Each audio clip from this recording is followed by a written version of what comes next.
All right.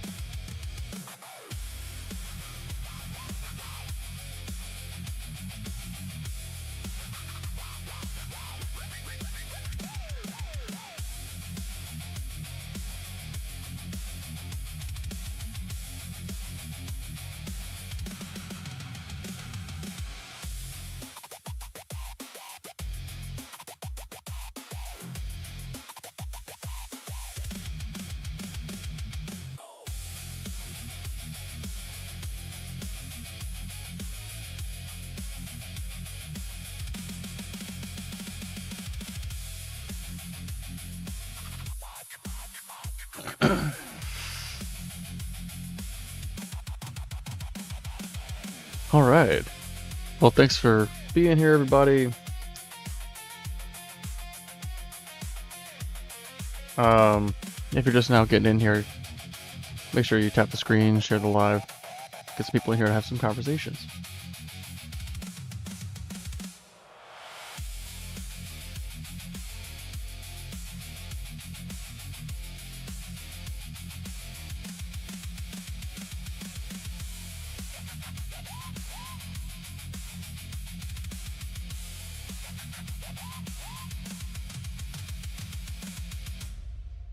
What's up, Lemka?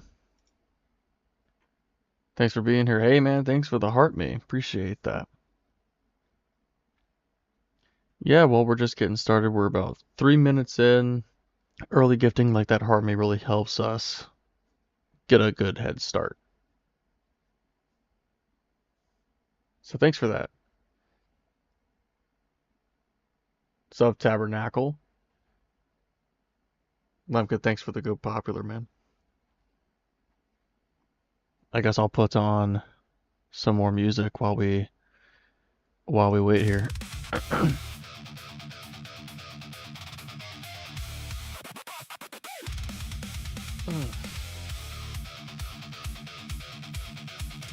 The topic tonight is God is evil, Satan is better, neither a real classic around here.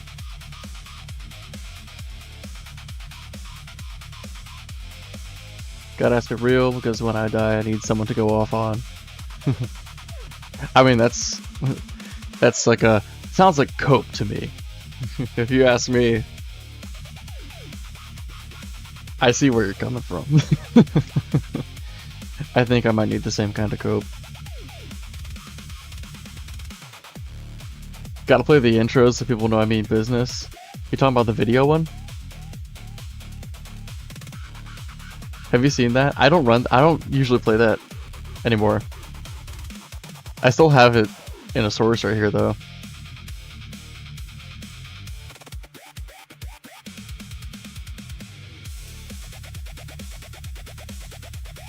This is a really slow start, but I just need to get a guest in here. That's usually what picks it up.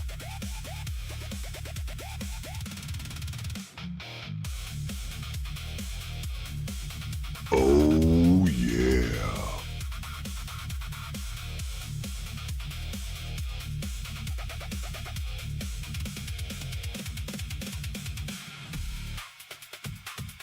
This part reminds me of the Powerpuff Girls. With the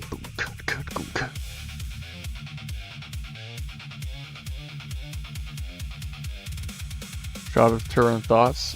That's been a known forgery since the 1300s. Neither are real, neither are you. Okay.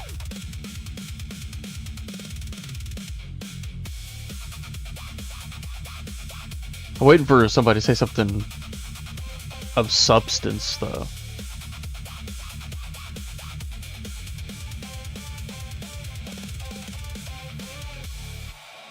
Whew. I forgot what that one sounded like at the end. I haven't listened to that track all the way through in quite a while. What is real? We're asking the real dumb questions tonight, folks. How is Satan better if he isn't real? I mean, like, I think that Pikachu is better than, like, I don't know, Bulbasaur. That's kind of a hot take, actually. I think Pikachu is better than Squirtle. That makes more sense because he's like strong against him. But Pikachu and Bulbasaur, I mean, neither of them are real. But Pikachu's just a better fighter. You know what I mean? Like, who would you rather be friends with, or who would you rather hang out with on like a random Tuesday like tonight? Harry Potter or Lord Voldemort? One of them is going to be a hell of a lot nicer than the other one, right? One of them is probably going to try to kill you. The other one, there's like a very high chance that he never even, that the thought of killing you never crosses his mind. In fact, saving your life is probably going to be one of those things that he's going to be caring so much about. But neither of them are real either. Harry Potter's just straight up better than Voldemort. Spoiler alert, he beats him anyways. Confirmed. Yo, AZ Mike, good to see you.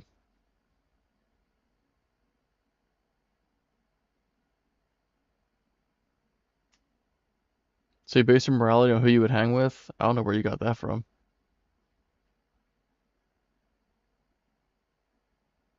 I was just demonstrating that somebody can be better than somebody else even if they aren't real. It's like when I have this prompt up, it's like people they just lose the entire scope of fiction. Like they don't know how to talk hypothetically anymore. Like if you were to read them a nursery rhyme, it's like, what's this Humpty Dumpty character? What do you mean he didn't exist? Like, then why should I? Or like a better one would be Hansel and Gretel because there's like an antagonist. Um, who like the witch that puts Hansel and Gretel in the oven, or I guess it would be. Does she put both of them in the oven or just Hansel? Anyway, it's like, well, I don't even know. I can't tell. I can't tell who's the bad guy. Is there a bad guy? Certainly not. There can't be an evil character in a fictional story. What a ridiculous thing to say. I mean, it's so asinine when people come at it with this angle.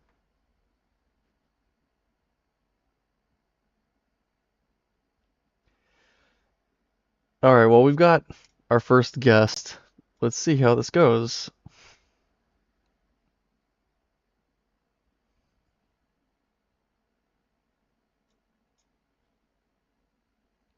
See if they can connect.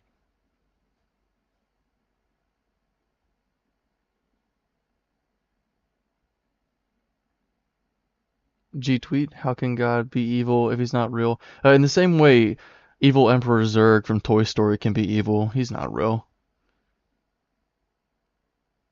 Plankton from SpongeBob, he's evil. He's not real, though.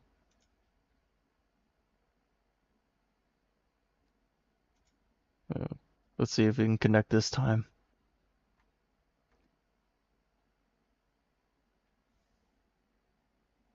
Well, that's true. It's a little bit more complicated than that. But Plankton like tries to be evil. He's a victim, but he does try to like be evil. Hey, rabbinic reasoning. Can y'all hear the guest? I can't hear him.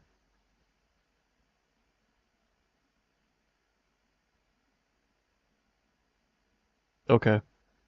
It's just like that kind of silence where you're like, it's too silent. Like there's something on my end. But if y'all can't hear him, then man, one bug after another. This is like an unlucky start here.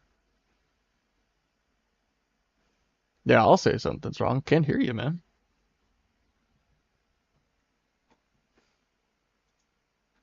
Let's see what Master Debater wants to say. Hey, what's up, Master Debater?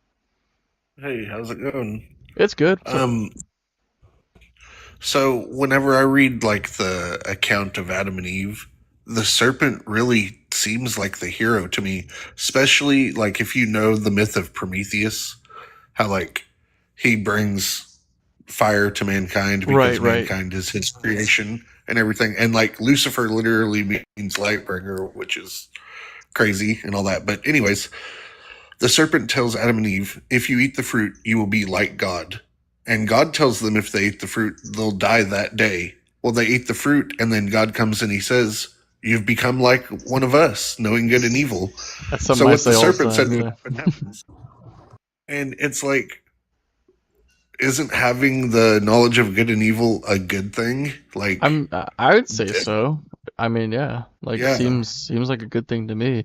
That's a good point, Master Debater. It's one that I bring up pretty often, like when we start talking about the Genesis account and whether or not God lies, or if Satan is all that bad. If you consider like what's the worst thing Satan's done? Oh, he tricked Adam and Eve. It's like, well, did he? I mean, let's see what this actually says. But thanks for coming up, man. That's very cool. Like I agree with you completely. I, All right, hey G Tweet, what's up, man? Hey, what's up, man? I'm No, good. Are you at least 18? yeah, of course, I'm 47. Okay, and you do believe in God. Absolutely. All right, what do you want to talk about? And I take it you don't. No. Did you ever? Yeah, for most of my life I did, but I don't anymore. So see, the thing about that is so in your mind, you were wrong the first time, but now you're right. So the odds are kind of against you in a way, right? Of you being right in your mind. I mean, I'm just a lot more skeptical of in general now. I was really confident before. I found out that I was dead wrong, or at least couldn't be that certain. And so now I'm just a lot more responsible with the claims that I make and the things that I believe. So you were just so did you convince yourself or was it kind of listening to other people, kind of both? Well, I just couldn't verify that it was true, and if I can't verify that it's true, I'm not justified in making the claim, right? Well, I mean, I disagree, but I mean, that's neither here nor there. I Well, mean, I think there's plenty of evidence, but it's you want just to, so you want to talk about the third prompt there, that the neither are real thing? Do you want to talk about how God does exist? yeah, we could. All right, do you have an Oh, argument? but to answer your reference to the Toy Story, I'm pretty sure that we know the creators of the Toy Story and they are still alive. So, I So mean, we know that that's not true. that Zurg isn't evil?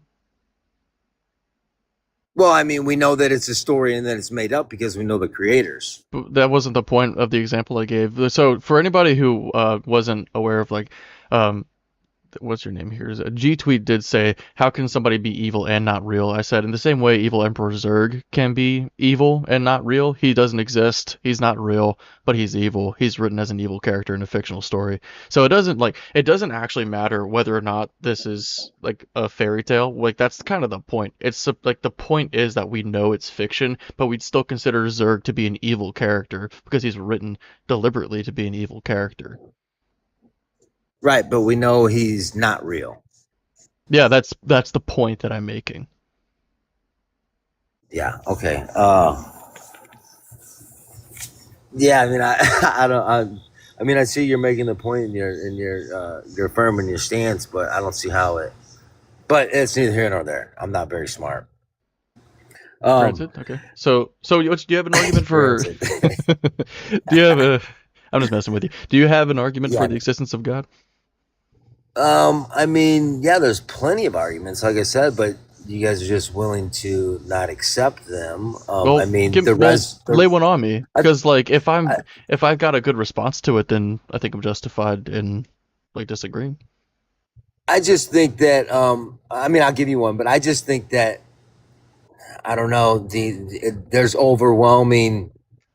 I mean, I call it evidence uh, that Such there is as a God. Then there not being a God. It just makes way more sense that there is a God. what is some of this evidence that you're But talking about? I would probably say the biggest one would be the pinnacle of Christianity, which is the resurrection. That's probably the biggest. I Um, mean, then you could throw in the Bible. I mean that I wouldn't use that as the best evidence because I don't know that it's been verified to have happened. I know that Christians will claim that they've got all these eyewitnesses and stuff, but then when you ask scholarship, it seems like it's a bunch of anonymous texts that were written decades after the fact. And even if he was resurrected, which it doesn't seem like he did, it doesn't seem like that's something that's even possible. Even if he did resurrect, it just really just kind of adds questions, you know. Well, I mean, yeah, I think it's okay to question. But then when you look at the writings of the early church fathers who were descendants of the apostles who were with Jesus when he resurrected and when he died and when he was persecuted, then it's kind of wavering in the direction that, hey, there is a God. I mean, in my mind, It just well, I it know. just convinces me that there were people that believed that Jesus was God or the Son of God or something like that. It doesn't prove to me that And there is one. It just proves to me that there are people that believed it. yeah, well, I mean, when then you can talk about how people were martyred. I mean, why would you go and lie about something that wasn't true and lose Lots your of lots of life? religions have martyrs. That Well, doesn't I automatically mean, make a yeah, religion true. right, but still, nevertheless, it's whether they were martyred or not. I mean, Doesn't make a difference to me. where's your proof that it's not true? Is along the ways too. That's not my burden. Like it has to actually be Right, demonstrated to be and true. uh, yeah, And it's an I know, extraordinary claim. I Well, mean, we're talking about necromancy, and not just necromancy, which is magic, right? We're talking about self-necromancy. He raises himself from the dead, even in a fictional, fantastical world like Elder Scrolls Skyrim. The necromancers are still too dead to do their necromancy on themselves. Like that's super turbo magic. It's like I don't even grant regular magic. So to grant super turbo magic, it's going to take more than somebody saying that there was a tradition and there was allegedly these witnesses and there's some martyrs. Like that's just really flimsy to me. have you ever heard of Catholic exorcists? I guess they're exorcists who are Catholic. Yeah, priests, cardinals. Uh, They perform exorcisms. okay. What do you think about that? Are you on the well, it's just people that are insane? It just sounds like bullshit. I mean, it seems like there's probably some of them might be staged, some of them might be somebody who's genuinely believing something is going on, and they actually think that they're doing an exorcist, and the patient, so to speak, is also in on the psychosis, so they attribute whatever they're experiencing to a demon because they already believe in demons, so they're more susceptible to that kind of thing. And it acts as a placebo sometimes, and sometimes it is just like a cash grab, I think. But every case is going to be different, and if I don't understand what's going on, I'm not going to jump to the conclusion that what they're saying is true, right? Because it's like insane what's going on. The best thing that I can say, if I can't think of a way how to explain if they're, I don't know, they levitate or like their voice is like 5 octaves deeper than it should be or some crazy weird shit like that's like very theatrical. The best thing I can do is say I don't really understand what's going on here, but I do understand that there are people who would want to fabricate something like this Well, why would you think they would want to fabricate that? to like use it as an argument for their religion to get people in, to strengthen the faith of people who already believe, or even themselves. Some people will like lie to themselves. Yeah, I mean, I call BS on that, but you know what I'm saying. I don't think people are that shallow to do some. So when they go through exorcisms, there's three types of there's three things that they do to verify if it's insanity or if it's not. And I forgot how they do it, but when somebody levitates and throws a 100 pound person who is possessed can throw a 300 pound man clear across a room and stuff like that. It's just, I mean, and whenever you're, I mean, don't you, I mean, do you think that whenever you're hearing somebody tell stuff, you can tell in a way whether they're telling the truth or not? I Just mean, depends on how good of a liar they are. I mean, so you know that it's like just, when people get adrenaline, they can do all sorts of superhuman type things. Like if a mother sees her child underneath a car, there have been reports of them hulking out and lifting cars. Like like petite women will lift a car to get their child out from underneath its weight. So yeah, I mean, if like there can There's be a been a natural explanation for these things, and we'd have to get really specific to analyze each one. And if there isn't enough data to analyze it thoroughly, then it's just an open case. there's been a child that's lifted a car. That's not what I said. I was Oh, talking about the a mother. a small mother has Mhm. lifted a car. Mm-hmm. Really interesting. Where was that at? Oh, I think it's happened a few times. Really? Let me see if I can find it. But it really doesn't. I mean, but you so yeah, that's crazy. What was I gonna go Most to? notably in 1982 incident involving Angela Cavallo, in which a mother lifted a car to free her child, an act explained by the sociological phenomenon known as hysterical strength. That's Well, fascinating. I could see how God could work in a way that way What, like, for by good, like sociological? What do you mean? like like a miracle. Oh, I mean Like this God wasn't. gave her the power to lift for good to save a life. I could definitely see that. So yeah, I I believe mean, it. I think that could be like a Christian's interpretation of it, but if we're gonna try to be objective and responsible with how we come to these types of conclusions, I don't think that we would ever jump to this. Well, sure, it's like a miracle with no You'd have to, scientific because in order to explanation. attribute it to God, you'd have to already understand that God exists, right? So God would have to, you'd have to already know that God is real in order for this to be a candidate explanation. So then, what do you think about miracles? How can you explain miracles when no science things happen with no scientific evidence? How does that So just is that when just when happens it comes to just by miracles, I think chance? that whenever there's something that people would call a miracle, whenever I've heard one described to me, it seems like there's got to be at least a suspension of at least one of the laws of nature, and I don't know that that's actually a possibility. Whenever somebody asks me to explain a miracle, the reason why people are calling it a miracle is because people aren't able to explain it very well, and I don't know Right, how of I'm supposed course. to be able to explain it. But the thing is, there are people of multiple religions who claim miracles. There are people who have like um, dead people disappearing from their graves. In what was it? I think it was it like Buddhism or something?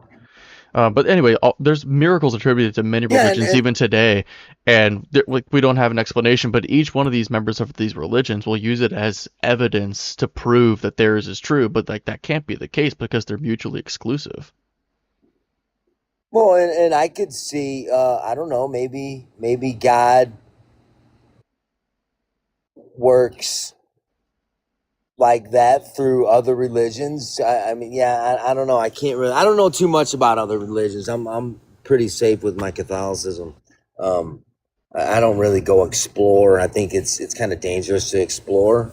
Why do you think it's You dangerous? know, because you can be convinced.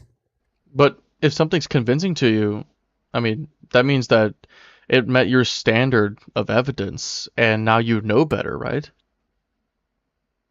Like Well, if God gave you the ability to reason, wouldn't you think that he'd want you to use it as like critically as possible? If what he's giving you is sure. true, if Catholicism's true, then God will just make it undeniably obvious. But if you think God is expecting you to deny investigating claims because they just might be true or they just might convince you, that seems like you have a lack of faith that what you believe in now is true and demonstrable. And I think that would insult God. You think that I have a lack of faith? I think that God might think so because you're not even willing Oh to no, look at other no, religions. no. God's looking at you and he sees you being like, I'm not going to look at this religion because they might convince me. And God's like, you're not Yeah, even going, like you're afraid, like your faith is that weak that you won't even investigate this because you're worried that it'll turn out to be true. So it seems like you don't even really believe in my thing anymore. You know, my son. I mean, I would be a Yeah, little no, I I would be a disagree little with you on that I would one. be a little like jaded if I were That's God. funny though that you would say that, but no, no, not at all. I know God knows that I have strong faith. But and then if you talk about, don't you think it's kind of crazy that when you talk about the Bible, you have all these different writers in different time periods, and they all come up with the same conclusion? What are you talking about? The same conclusion. The same conclusion. They all come up with the same conclusion, which is God is our creator. The resurrection happened. Jesus was crucified. He died on the cross. He rose from the dead. Those are the two big ones. The Eucharist. You can talk about the Eucharist. I mean, it's all like, none of them say that. Well, I can't say that because you'd come back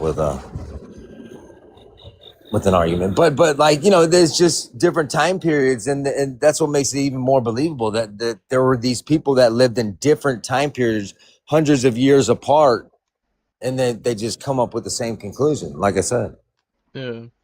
I think So are that's a you pretty interesting. okay? Good. Are you And aware I that in the book of Matthew it says in chapter 27, starting in verse 50, and I'll read through Yeah, talk about the 53. donkey. No, it says, Then Jesus cried again with a loud voice and breathed his last.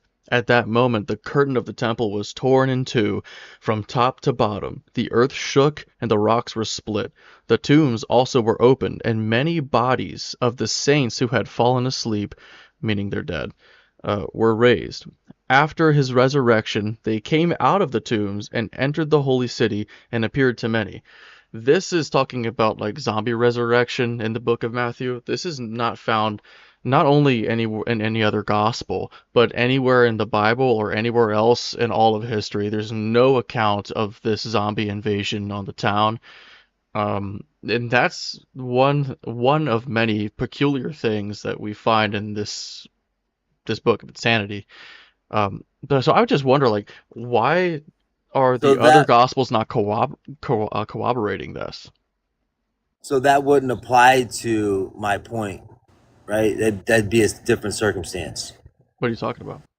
Why not? Because there was only one story about it. Yeah.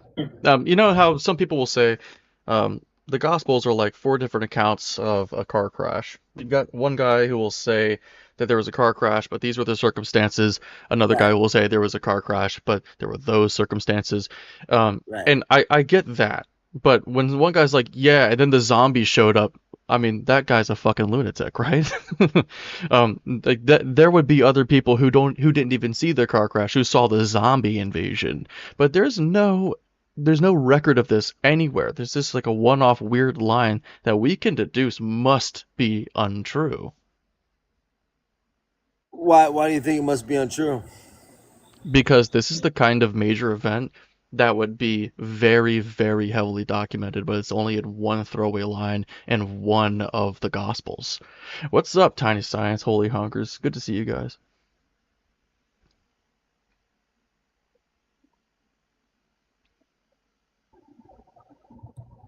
Yeah, you got kind of climbing up. Well, you got 50 people in here. So Tiny Science. There's a lot of you atheists. I remember some of those names that you just said. Uh, Yeah, yeah, both sidesing, Fen. Yeah, yeah, some good ones in um, here, man. let me see. What can I go to next? Yeah, I mean, I don't know, man. It's just, and then I just see the way that God works in my life. That's for me. You know what I'm saying? It's just things happen that are just unexplainable, and I don't know, man. It's Yeah. just I can't see why people Well, don't. G Tweet, like What? if you get stuff that happens to you that you consider to be unexplainable, I think you'd be unjustified in saying that X, Y, or Z explains it.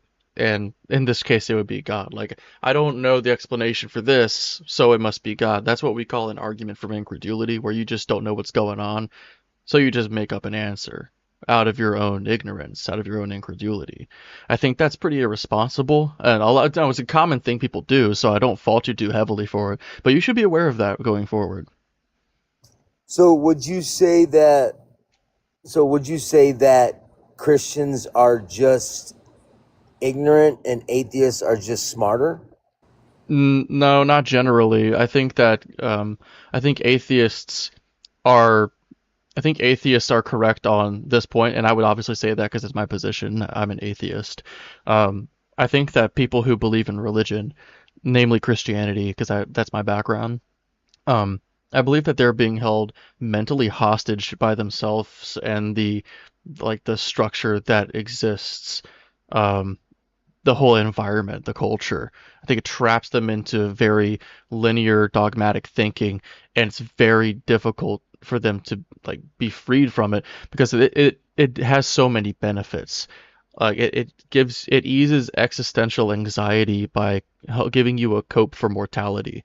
It gives you cosmic purpose. The creator of the entire universe created you for a specific reason and loves you very much. And if that wasn't the case, it's like, well, what am I? Just like some guy floating on a dot through space that I'm just gonna die one day for no reason to, you know what I mean? Like the alternative sounds scary. You've also got like people want to ground their morals into objectivity, and this is a way that I don't think it makes any sense in hindsight, but this is a way that people can um, just say that their morals are objective. Their values become like objectively cosmically true because they just tell themselves that God says that these are the correct morals. So you've got like grounding morality, you've got cosmic intrinsic purpose, you've got cope for mortality, all sorts of very powerful emotional motivators to keep somebody trapped in there.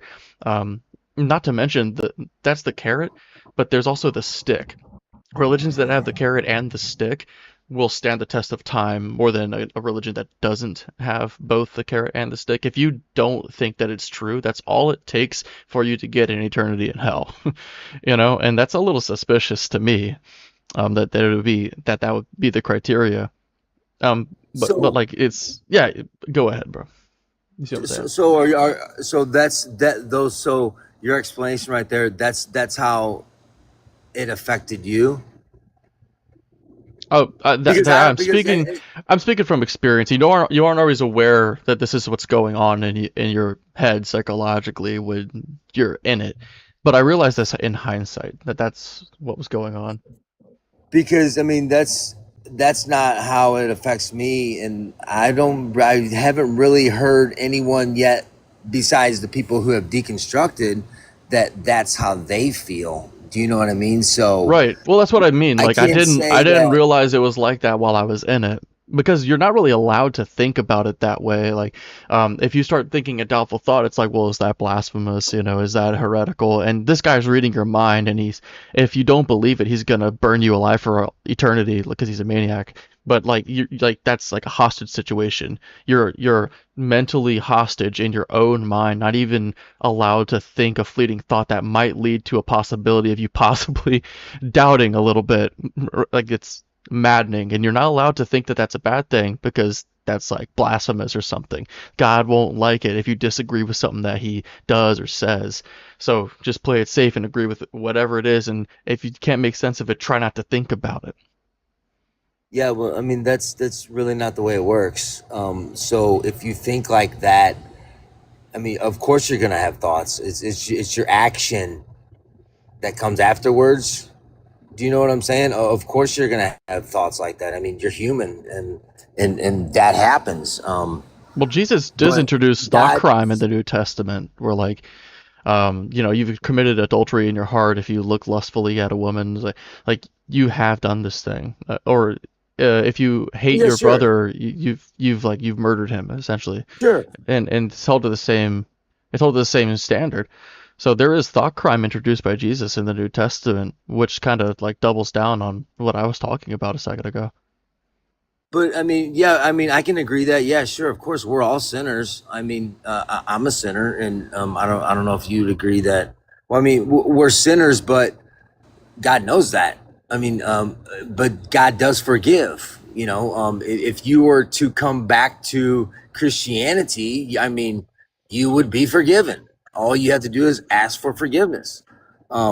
So when you talk about would an evil God be like that, you can do whatever you want to him, but if you want to come back, he'll never turn your back on you, and he'll never forgive you except for the Mm. blasphemy thing is what I think that might be the one So unforgivable.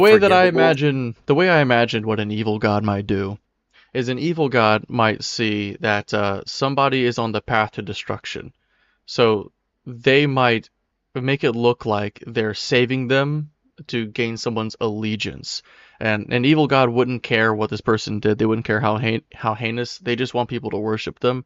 Um, Now this coverage, this salvation, if you will, is granted to uh, s- uh, claim to be granted to everybody, but really it's only the people who pledge their allegiance to this evil character, right? If you killed somebody, he doesn't care. He doesn't care what you did. If you are on his side, if you give him glory, that's all he really cares about in the end. If you were a nice guy, it's like, well, you can forget the forgiveness. Like he doesn't give a shit about you if you don't kiss his ass. I think that's what an evil god would do, and he would make it look like it's a free gift for everybody, but he would withhold saving somebody from impending doom just because they didn't acknowledge that he was saving them from impending doom. Like I wouldn't need acknowledgement to save somebody's life. You know what I mean? That like I think that on its face makes me better than God. That may be perfect, but like the bar is so low that just needing credit in order to save somebody, and it's more than that. It's like uh, glory, praise, adoration, dedicating your eternal soul to them. It's like that. Like that's the most expensive free gift I've ever conceived of. You know, well, I hope, and I pray that that God has mercy on all our souls, even atheists, even all. You know, that's what I pray for and I hope for. That we have a merciful God. But He's not sending you. You're inevitably making that choice. So if you wanted Him to bring you to heaven and the afterlife, why I mean, you don't want to go, you know what I mean, so why would you want to go? So you're choosing Mm. No, hell. it's not really it's so that's a false dichotomy in my view. Like I don't necessarily want to go to heaven, but I would much rather go to heaven any day of the week than hell. Like that's the last place I'd ever want to go. So to say that I'm choosing to go there is just obviously untrue. Nobody would ever choose to go to hell. That's just like something that God says for his PR. You know, like he's gonna Well, send somebody there, but then like blame the victim, like, oh, this is because I didn't convince you that I was real or something, so I'm gonna force you to go here, and then I blame it on mean, you. well, what do you mean? I mean, Scripture talks all about this is how you go to hell, and you're You basically know, like doing you what know, you like have to do to go to hell. the I guy mean, who's in or let's say like there's this woman in an abusive relationship, and she's getting on her man's nerves, and he beats her in the face, and he's like, look what you made me do, because we're not the ones that like walk to hell, we just kind of end up there, right? That's the idea. God would be the one who set the system in place to get us there, the transportation, or if it's immediate teleportation, he's the one that's applying the means to get us there, and he's talking to us like, look what you made me do. This is like the wife beater type of abuse, kind of drunk off his ass PBR white trash guy. That's what this sounds like. Where he's like setting what he knows to be an impossible standard for us, then basically just wife beating us, and blaming you us for inevitably not living up to what he knows is a standard we could never live up to. Then he wants to guilt trip us and say, look at this sacrifice. I gave up a weekend for you. Who else, no greater love than this, that someone would lay down their weekend for someone they love. And I'm like, it's obviously gaslighting, because that's all that it takes. They want the adoration. They want the allegiance. They want you to submit. They want you to think lesser of yourself. I'm so terrible. You're so great. That's the mentality that this pushes on people. This is abusive. well, I mean, Well, those, I mean, that's the way you feel, but there's a lot of people that disagree with you heavily. I mean, there's more that disagree with you than that agree with you, right? Because isn't atheist? What's the percentage? Well, of course, yeah, like, yeah, of course. There's more people that did disagree what's the with me. percentage of atheists compared to Christianity? Isn't it? It's Yeah, very small, very small. pretty far apart. Right, Mhm. right. So there's a lot of people who disagree. Yeah, like obviously, I think that a lot of people are trapped in the psychosis. I think the majority of people are trapped in the psychosis. But hey, man, I've had you up for a while. I'm gonna give somebody else a chance. This has been fun. You know, you can come back another time. Right on. Right on. Didn't mean to cut you off, but yeah. Oh. You know what? I'm gonna bring up a guest. But first, I have to put something. Our cat peed on the bed, and so I have to move the comforter to the dryer, and I also have to grab a beer. So I'll be doing both those things. You guys can jam to this song while I'm gone. Hopefully, I'll be back before it finishes. Well, Lubes is getting a beer. Yeah, Lubes is getting a beer right here. Didn't you hear that boy Lubes is getting himself a note of beer? Yeah, so you should get one too. I said it's beer time. Yeah, it's beer time. Whoa. Flippity flappity flapping door below. Bitch. What kind you get? Ooh, that shit looks good. Yeah, baby, yo. Bitch.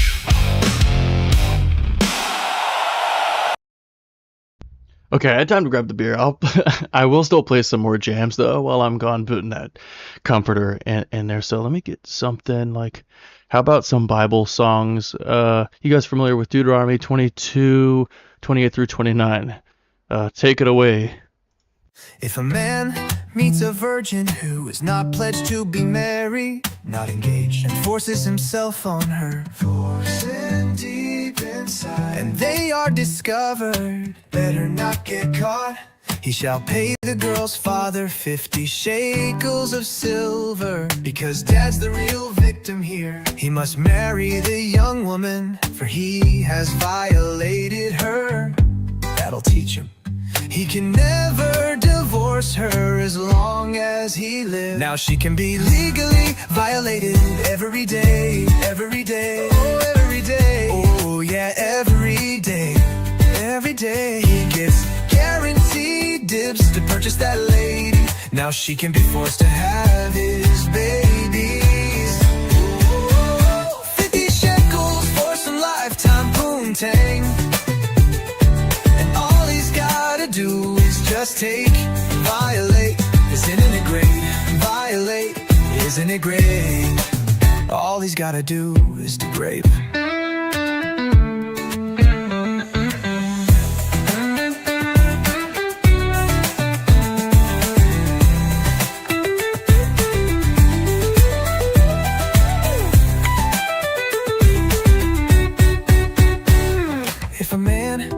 A virgin who is not pledged to be married, not engaged, and forces himself on her, forcing deep inside, and they are discovered, better not get caught. He shall pay the girl's father 50 shekels of silver, because dad's the real victim here. He must marry the young woman, for he has violated her. That'll teach him. He can never divorce her as long as he lives. Now she can be legally violated every day, every day. Oh, every day, every day. Oh, every day. Oh, yeah, every day, every day. He gets guaranteed dibs to purchase that lady. Now she can be forced to have his babies. 50 shekels for some lifetime poontang. And all he's gotta do is just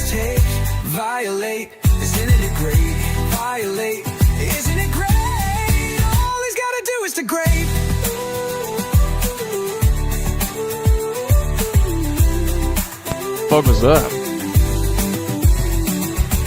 Both sides are you a prophet? What's going on here? I don't think I've ever played that Hello? entire Hello? thing because it's like repetitive. Hey, okay, how do I pronounce that? Hit G? It's a random account. What should I call you then? You're gonna say H, I guess. H. All right. Well, you at least 18 H. Yeah, I'm 19. Okay. What God do you believe in? The Christian God. Okay. Well, H. What do you want to talk about? I just wanted to ask you, why do you think God is evil? That's like the main thing. Sure. Yeah. So, there's a number of examples that I could give, right? Would you say that like if somebody were to punish somebody else for someone else's crimes, punish somebody for somebody else's crime, someone who's innocent, would you think that that'd be unjust and probably evil?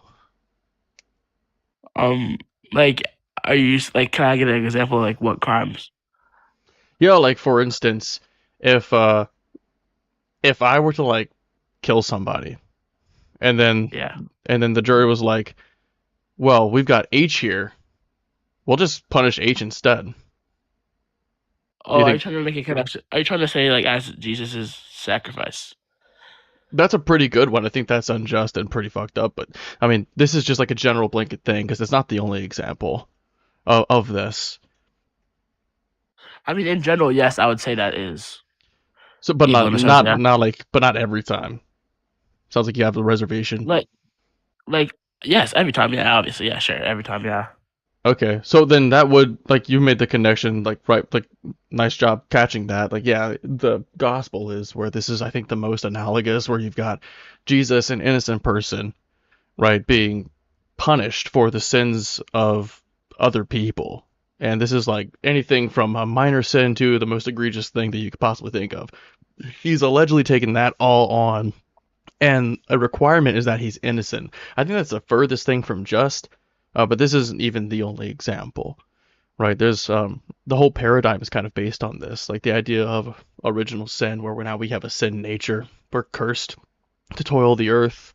Women are cursed for like having increased childbearing, pain in childbearing. Even like the serpent, like I'm just going to Genesis, the serpent's cursed to slither on its belly because of something its ancestor did. You know, this is generational punishment. I don't think that anybody's offspring should ever be penalized for something that their parents did. So you're trying to say, as a sense of like the free will type of it, like kind of like he set you up. Well, it Is doesn't what you're really trying to have say? anything to do with free will. It has to do with justice. But you acknowledge that you do the stuff that you do that would separate you from him, that would create that punishment, right? No, what I'm saying is that in the Bible, the paradigm is such that God will punish people for things that they did not do, but that somebody else did. And we have agreed that that is unjust. Yeah. Are you saying like he sacrificed his son, and because of that, the crimes that we are committing in today are his fault because of that sacrifice? Are you trying to say that? No, you're like, I mean, that's like an angle that we could go down, but it's a different topic. Like that's on the subject of free will. I'm talking about the justice. It like, but like, I agree with you, but I'm trying to say like, when does that like happen? Like how is that connected into how God is evil? Like that's what I'm trying to understand. For instance, in 2 Samuel, you're familiar with the David and Bathsheba incident, right? Yeah.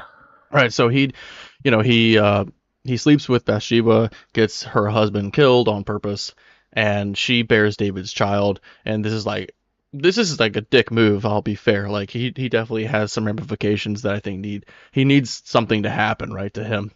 Instead, what God does is he has his wives punished. He has his wives raped. Then he has his son killed. And David is sort of just sitting here like all the bullets, so to speak, of the punishment are whizzing by him and hitting all these other people that had nothing to do with the situation. I think that's unjust and fucked up. I'm trying to pull up the verse where it says like the punishment. I've got it. highlighted. I can get there probably pretty quick. Yeah, so this is gonna be 2 Samuel 12, starting. You could start in verse 11. You could start in like 9 if you want some additional context. But we already know what the context is here. Yeah, I'm just saying because I know, yeah, he takes the wife, kills the husband. I just want to know because I remember that he, like I don't remember her part of her punishment, but I remember he like sends him to the war.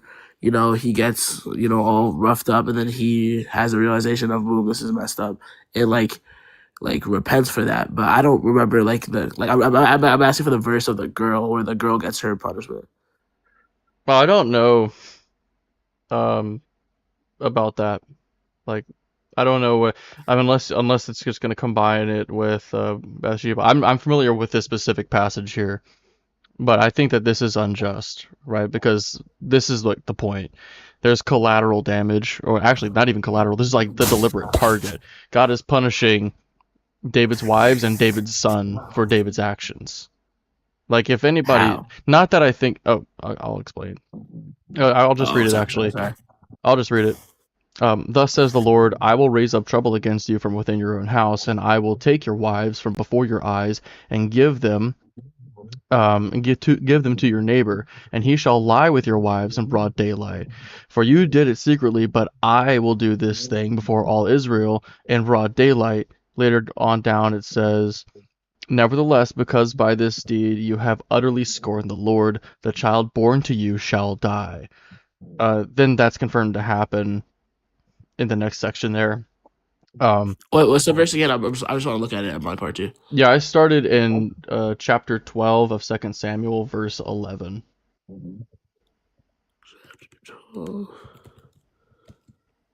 So nothing is happening to David, but things are happening to his wives and to his son.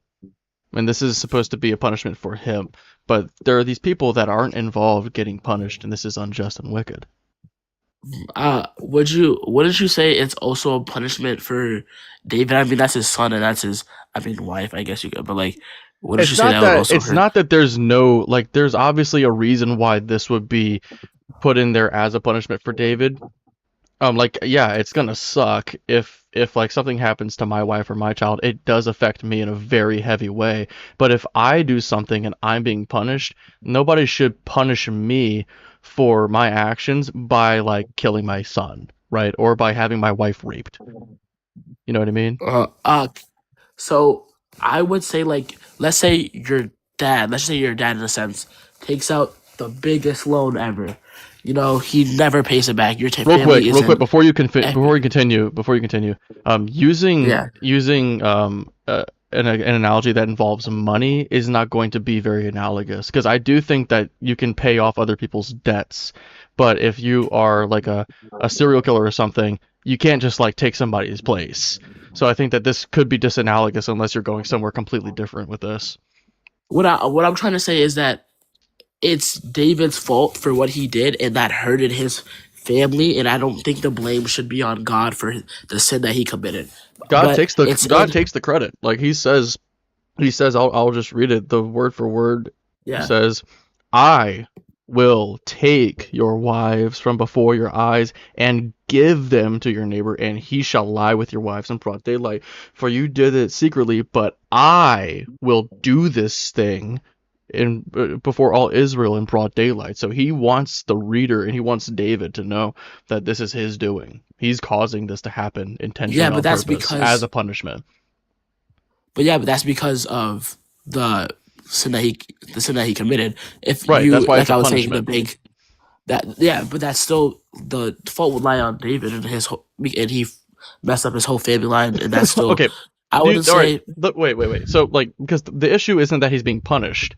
Like, I think that David should get Yeah. punished. The issue is that God is taking it out on other people when he doesn't need to. When he could punish just David, he could be like, because of this, your dick's not going to work anymore, or you're going to lose your foot, or something, something that affects him.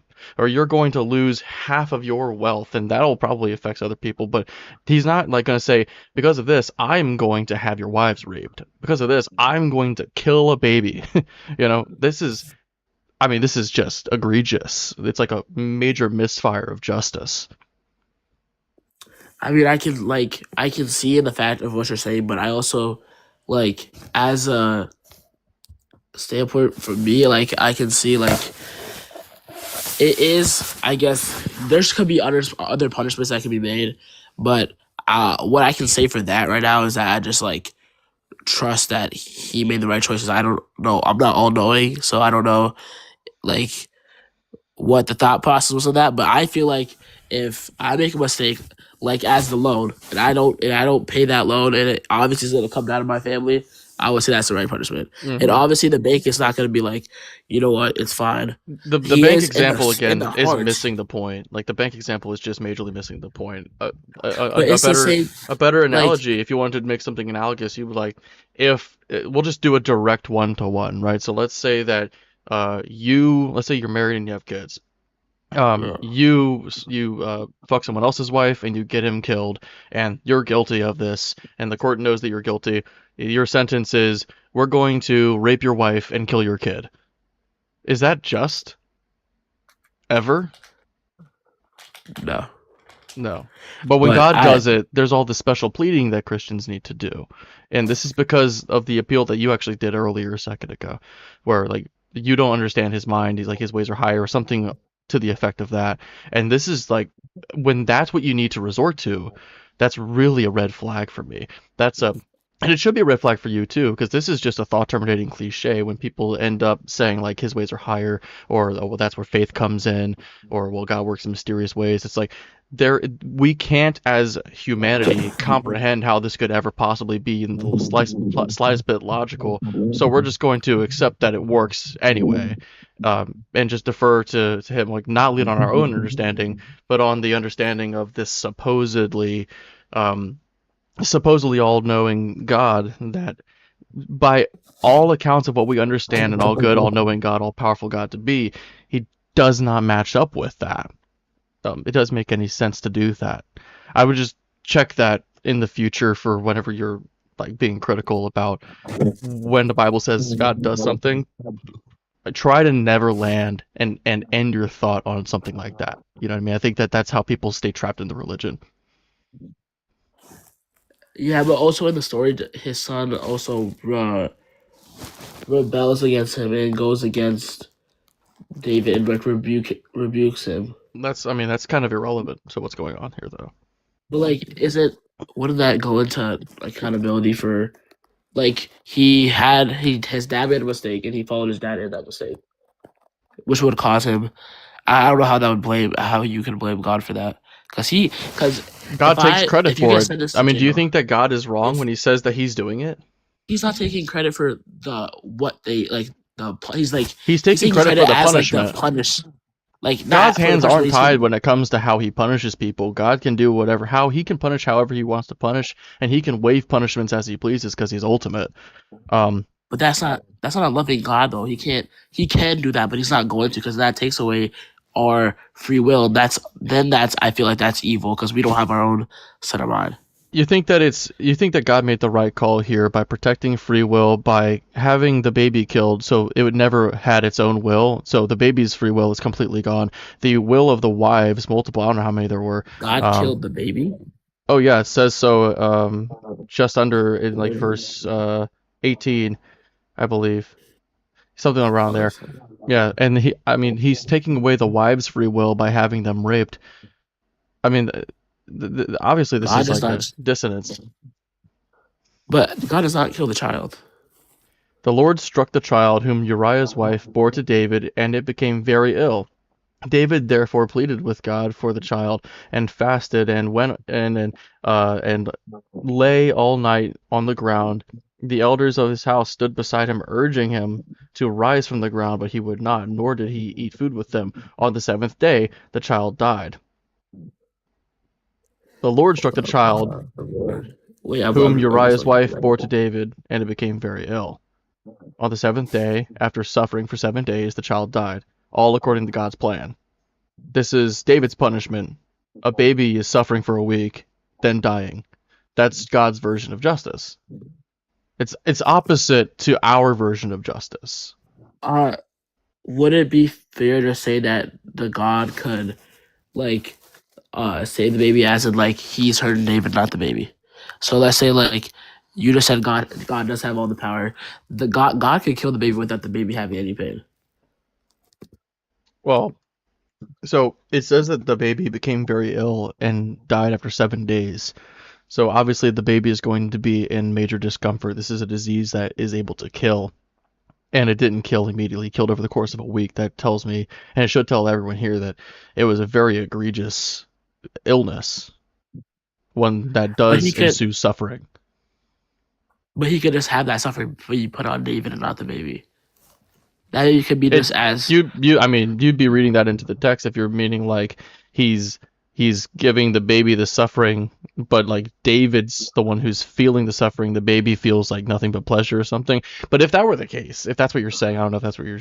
If that were the case, it really does need to be there in the text where it says like that. the baby felt the suffering as pleasure and never was in discomfort or something. You know what I mean? That adds a lot of gray to this area we've got here. But this is like, as it's written here, this is completely antithetical to how I would understand anybody's version of justice to work, especially an all The reason just why I'm God. saying that, That's how an evil character operates.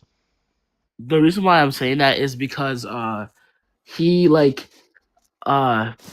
makes it right, I guess. Like he comforts David, comforts his wife, then God blesses them with a new child, and they gave birth to the child Solomon, yeah, and then continues on from there. So like Because children that's are why. expendable and replaceable, right? But that's why I'm saying like he is an all powerful, all knowing God. He could have I done don't it in see his own I don't way. see this as making it better. Like if somebody kills my son because I did something wrong, then they're like, "Hey, we made it better. Here's a new son." I'm gonna be like, "Fuck you. I want my old one." Like I loved him. I But have it's like a memories with life. him. It's kind of like a life lesson though, because of Oh David's God. fault, this kid dies. The kids die because of David's sin. Then David repents and he The kid didn't need changes. to die. This wasn't some natural this wasn't some natural occurrence that just immediately led from David's action. This was God intervening to make sure that this happened as a punishment. He could have chosen any number of punishments. He deliberately insisted on involving the most innocent form of life I can think of, that of an infant child. Yeah, yes, but also if you look at it in this way, right now it looks. What I see in here is that David commits this crazy sin. He gets punished. He's really, really, really, in like fallen to regret, and now he is like questioning God on all this, and through that he gets his new child is and him and his wife. It would be the child would be like as a like when the child's born, like you would not want your child to be born from a mom that your dad killed, like the husband. Like the child would already be like like scarred from like living. Like I never would want my dad to know that my dad killed my real mom's dad. Like what I'm saying. I feel like Sound very God did pro-choice. it. God did it. Sorry, what? I say you sound very pro-choice. No, no, I'm not saying that at all. I'm just saying like as a sense of the like how's that pro-choice if that's saying the girl is that's saying the girl is not like Because that's you're saying the because girl you're justifying you're justifying terminating the life because you wouldn't want them to but if God experience does it, I'm saying if God does it because God can do it in a way where it's justified. if God The way that you God the all way that you that can do abortion is is special put plead though. is the way that abortion is put is horrific, and we both know that. Well, I apologize for bringing up abortion because I try not to talk about abortion on my lives because it's like I don't need to. Um, my view on it is still like nuanced and actively changing like every day. So um, anyway, I'm sorry for bringing that up, but yeah. So what I have noticed though throughout the course of the conversation there, H, is that we we both agree that somebody who is being punished for someone else's crime is unjust. We both agree that if this action, if this punishment were done exactly one-to-one analogous in our court system as it happens in the Bible, that it would be unjust and really fucked up. We both agree there. But what I've noticed is that, and you're not alone in this, there's this cognitive dissonance where you and other Christians will feel the need to still defend it and justify it as if it's good just because it says so in the Bible. But I think that a more honest reading would be to say that, um, well, God couldn't have done this. God is all good. Obviously, this is the work of Satan. This somehow got into the Bible. It shouldn't have gotten into the Bible. That makes more sense. Or rather than saying that this is good now, like just going against everything that you know about justice and just surrendering to whatever this Bible says. That's killing your critical thinking. You'll never be able to actually hold this to scrutiny in the way that you ought to effectively evaluate its truth value if you're going to be having these special pleading moments and this cognitive dissonance about your values. Hey, but I'm gonna move on, man. You were nice enough to talk to. Um, I think that I do hold out hope that you'll escape this one day. And if that ever happens, man, come talk to me. You're not alone, okay? It's scary to go through that yourself. Have a good night.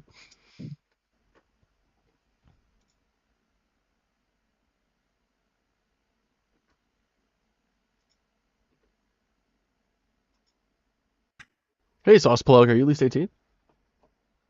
Hey, can you say that again? I'm sorry. I just asked if you were at least 18. Oh yeah, I'm 20, man. My name is Justin, so you don't have to call me Sauce Plug. Have a little bit more mature conversation. It's fine. I You don't can call me have you a can call me Rob if you want. When people give their first right. name when they have a pseudonym, I give mine some. I've been trying to like do the Yeah, fair just be thing. formal. Yeah, Yeah. whatever. I mean, I go by Lubes, so I prefer it, but like you can call me Rob if you want to. Um, but yeah, you believe in God? Is there a specific one you believe No, no, in? no. That my point isn't against yours at all. I kind of agree. I'm more of an agnostic myself. I don't really believe in that whole shtick. In my opinion, it's a Ponzi scheme.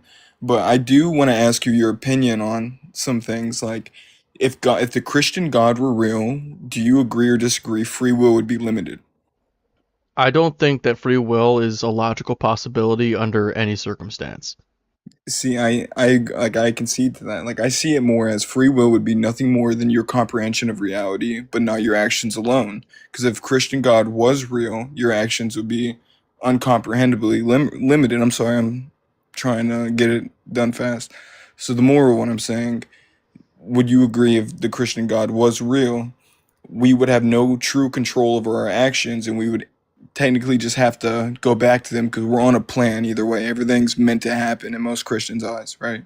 I think, So, yeah, I think that it would just be one more reason why we don't have free will. Like if we have the Christian God as the ultimate foundation for our reality, mm, then that would just be another major reason why we don't have free will. I don't believe in it regardless, but like I could add that to the arsenal, you know what I mean? And I do say well, that see when I'm that. talking about free will, I'll say I don't think it's possible. I think it's even worse when there's a God involved, and I think it's even worse when it's specifically the Christian God. So I definitely do agree with you there. It would remove whatever supposed free will we might have had.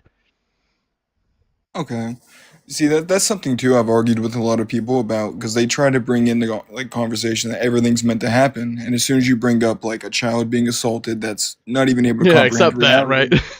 Or God Yeah, works in and mysterious ways or some other the copium. arguments instantly like, oh, it was meant to happen. They're brought on this earth. So Ugh. like when you ask them like the circumstances, is like, is this supposed to teach the assaulter a lesson to bring Yeah, him at the closer to expense God, of the safety of the or right. Yeah, I mean, come on. Yeah, or is it yeah. supposed to have this child feel or think something down the road, 20 years from now, and someone tells them that this happened to them? Because life is nothing more than the concept of suggestibility. Like you see two yellow cars on the way to work, and you think about something completely different. You know what I mean? So, like back to back, like you see a bunch of cop cars, you instantly start thinking about what's going on instead of, oh, did I brush my teeth this morning? Yeah, So, like, you just like you take your foot off the gas, and you start let you stiffen up and try to make sure you're in the in the lines, you know? well, that's my point. Everything that Right. you see in your reality, if God were real, it's there for a reason. You have no comprehension. So, you do not have free will. And the whole concept with Jesus, I heard the other guy try to argue about, God impregnated a child with himself to sacrifice to himself for sins that he created for us. without or permission. dictated that were sins. Am I wrong? Is that a contradiction? No, you're absolutely correct. Okay, I'm not trying to come up here and just suck your. I'm sorry, I don't know if I can cuss on here, but I'm not trying to come up here and just like be buddies. I was just trying to figure out like You can. I mean, is I keep it brief that came to with that fallacy friendlies, but myself. yeah, that's fine. Yeah, I will keep it brief, you know, because like people come for the discourse. But yeah, I do Yeah. appreciate when people who are on the same side come up and like we agree for a minute. You know, I think that that's nice. Well, I would It say it it's helps me just a remember that I'm not fallacy. going crazy sometimes, because sometimes after talking to so many people of opposition for so long, it's like, am I being gaslit? Like, am I wrong? Just because there's just seems like a million bajillion people think this stupid shit, and then somebody else comes up and is like, no, you're right. It's just like there's a lot of them. Well, I feel like people that don't have full comprehension of their own like life skills or like what they have planned feel like helpless to a degree and want to put their blind faith into something to kind of show them this path or this light that they were born to Oh do. yeah. The desperate Almost are like far more this likely to fall into religion because they have like they have a a benefit. safety net. Yeah, then Yeah. there's a need. Yeah, it's like there's got a demand for it. Yeah, but thanks for coming up, man. I'm definitely gonna. Wow, shit, Justin, right? You said your name was Justin. Yes, Thanks for sir. coming up, My bad. I'm Justin. terrible with names. I only remember faces. So I no remembered it blame. because of Deconstruction Zone. Like you said it, and then I pictured his face. So, but anyway, man, thanks for coming up. You have a good night. Nice to meet you, Thanks man. for being here. All right, he was cool. So let's bring up the next person. Hey, Mike Nut, are you at least 18? Yes. All right, what God do you believe in? I guess you could say the Christian God. Okay, well, what do you want to talk about? Well, your discussion with the other fellow earlier, I forgot his name, but I really think the one H. I'm calling him H. the one right, not the one prior to me, but the one before that, H. Yep. where you went into Second Samuel. Yeah. Well, yeah, okay. I guess because when I study Christianity, I think the biggest issue I have with, I guess, a lot of the critique I hear from atheists is that they kind of characterize God as anthropomorphic. Like he's really some sky wizard Hitler, out there. And so when they read Second Samuel, they take all the anthropomorphism literally, like as though God is a tyrant that's commanding this and doing that, rather than as the theologians understood the divine as perhaps you've heard of God as the ground of being. Yeah, kind of. Now I do sympathize with what you're saying. I think that a lot of the blame can be put on the people who wrote the book, because the people have kind of anthropomorphized God all throughout the authorship of the Bible.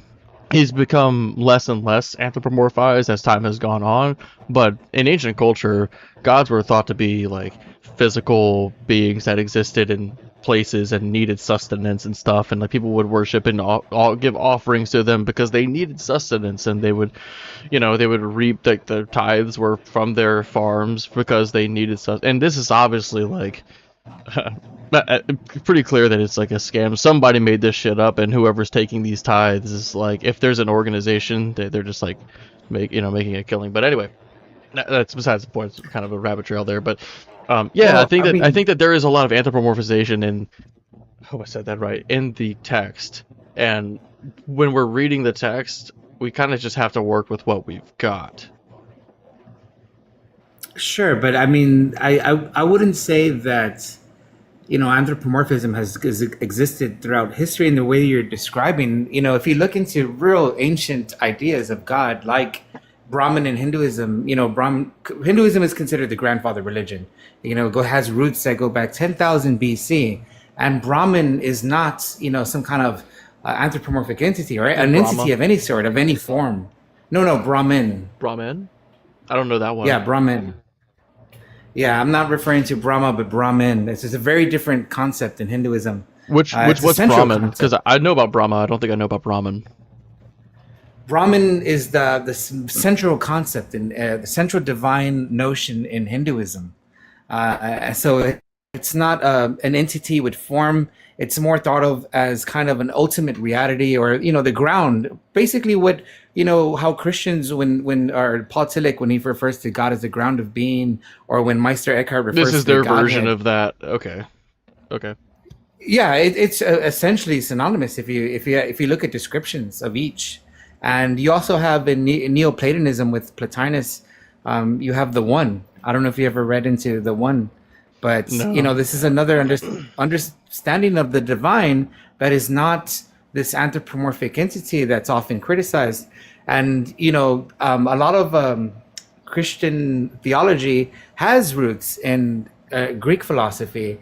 So I'm not talking about Zeus and his offspring. I'm talking about Plato with the good, and Plotinus with the one. The Christian Godhead is rooted in that. And so a lot of the theologians throughout history, like Aquinas, Augustine, when they would read the anthropomorphic language in the Bible, they interpret that analogically. It's for them that was a kind of it was a way to express the infinite in finite terms. It wasn't taken literally.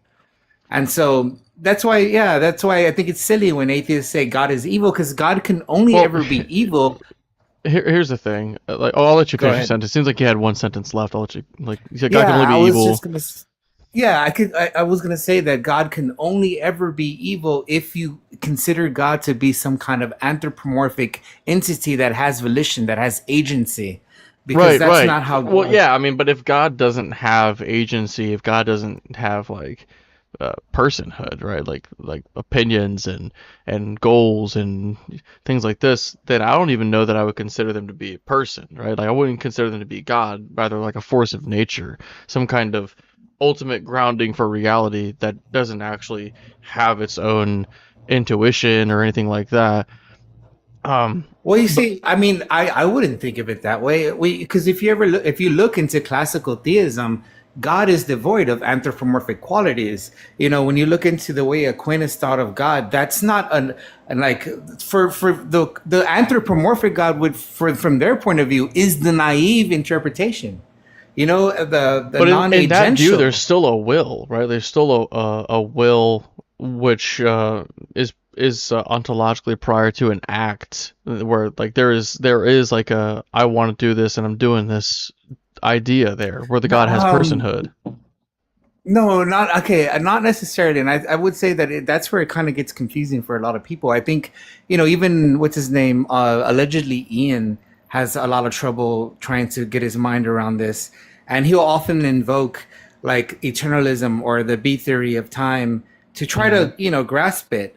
And so, when it's said that God's unchanging or God's non-agential, it's kind of thought of in more in this sense. And I wish you would look this up if you ever have the time. Like with Plotinus, with the one is that fundamental source that it already contains all potentiality. That there's no, that's why you hear this distinction of actuality and potentiality. There's nothing to be potentialized in within the one. It's kind of Seems like it just it's is. Like it's not like good or yeah. bad. You It could just say, it's amoral, like not immoral, but well, amoral. I wouldn't apply that either, because they also attributed agape to it, because they did treat it as a mind, but it's not a mind in an anthropomorphic sense. It's they considered it a divine mind, and it was, and they did. It does exhibit agape, infinite unconditional love, Yeah, it just doesn't and like I don't mean I it doesn't really make any sense to me, man. I'll be honest. Like I watch Ian sometimes, like usually on my yeah. lunch break or something, and he seems to have like a really coherent view on a lot of this stuff, and I think it's a really consistent. Like I love the time argument that he He's gives. getting there. You know, I but would anyway, say like he's. we were talking about like God being evil and these passages in Second Samuel. I think that God is kind of anthropomorphized there, and to say that like, well, God is being anthropomorphized here, and this is kind of like an error in how they wrote this because it's misleading because he's not an anthropomorphic being. This is kind of what we have to work with, unfortunately. And if there is a true God, I don't think this is an accurate representation of that. If this is an accurate representation of God, then he's been anthropomorphized, or he is anthropomorphic, and this is an accurate way of judging that Yeah, God. But but like, I don't think that there is necessarily one. I wouldn't just like start with the assumption that there is like this true God, and Christians of various denominations and throughout history will like disagree on this or that when it comes to theology. So I'm not gonna like pick what the correct one is and work from that standpoint arbitrarily. Like, I'm gonna look at the text. All I can really do as an atheist is look at the text and what it says, and does it map onto what I understand justice to look like. And in the text, I think that mm, it seems like you seem like the type of person who would at least agree with my assessment, given the way that it's written in the text. well, I see where you're coming from because I hear it very often. I do I frequent a lot of atheist streams because I find them interesting and I love the topics. I'm heavily interested. I find religion to be infinitely fascinating, and I study comparative religion, almost as a hobby because I'm just interested in these topics.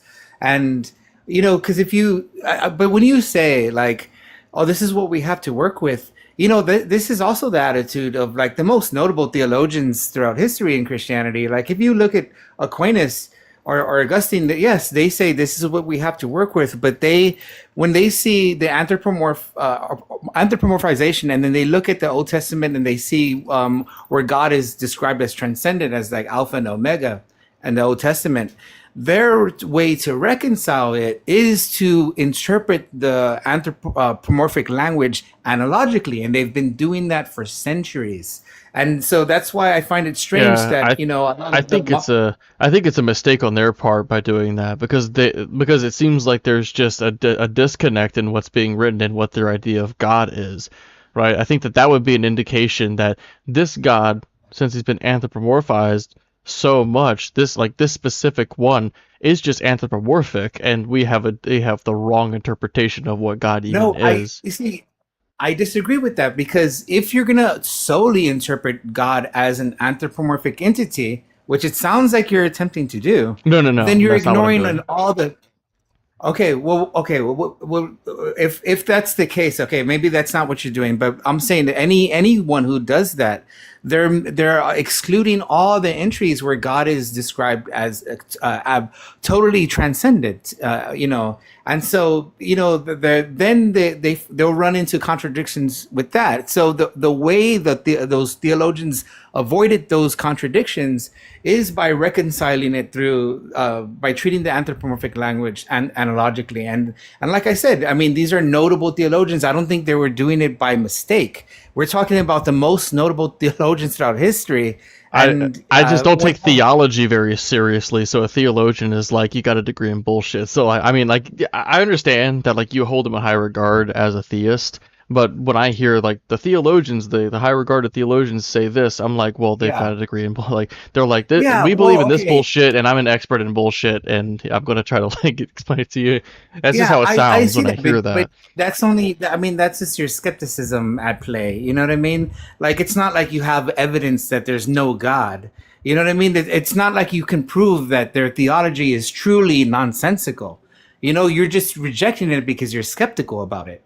And I understand that. I used to be an atheist myself, but that isn't until I started really going deeply into these topics and studying not just theology, but things like mysticism and mystical experience, where you have Explain. Christian monks that speak of direct experience of the divine, and so they would discern the nature of God through that method or through that fashion. And so I Yeah, don't think that's necessarily I BS mean, because, well, we have neuroscience. Like, have you ever looked into the neuroscience of religion and seen how we've no, I studied the haven't. phenomenon of I haven't mystical? looked at it, but I take it as it's something that we use to fill in gaps in our understanding. It's something that, and there's overlap, and there's different like categories of what goes on in the mind when somebody's religious, because some people will, because of how wide of a range, the types of views and commitments that a person has depending on their religion and the variation of their religion. Oh, go to California. That's cool. 200 minutes, awesome. Um, but depending on that, like they could have a different they could be experiencing psychosis in one area. They could be experiencing like a placebo in another area. Well, You know what I well, mean? clearly you've never looked into it because they can Well, make yeah, a I said I distinction haven't looked between. into it. I'm not a No, no, no. Okay. neuroscientist.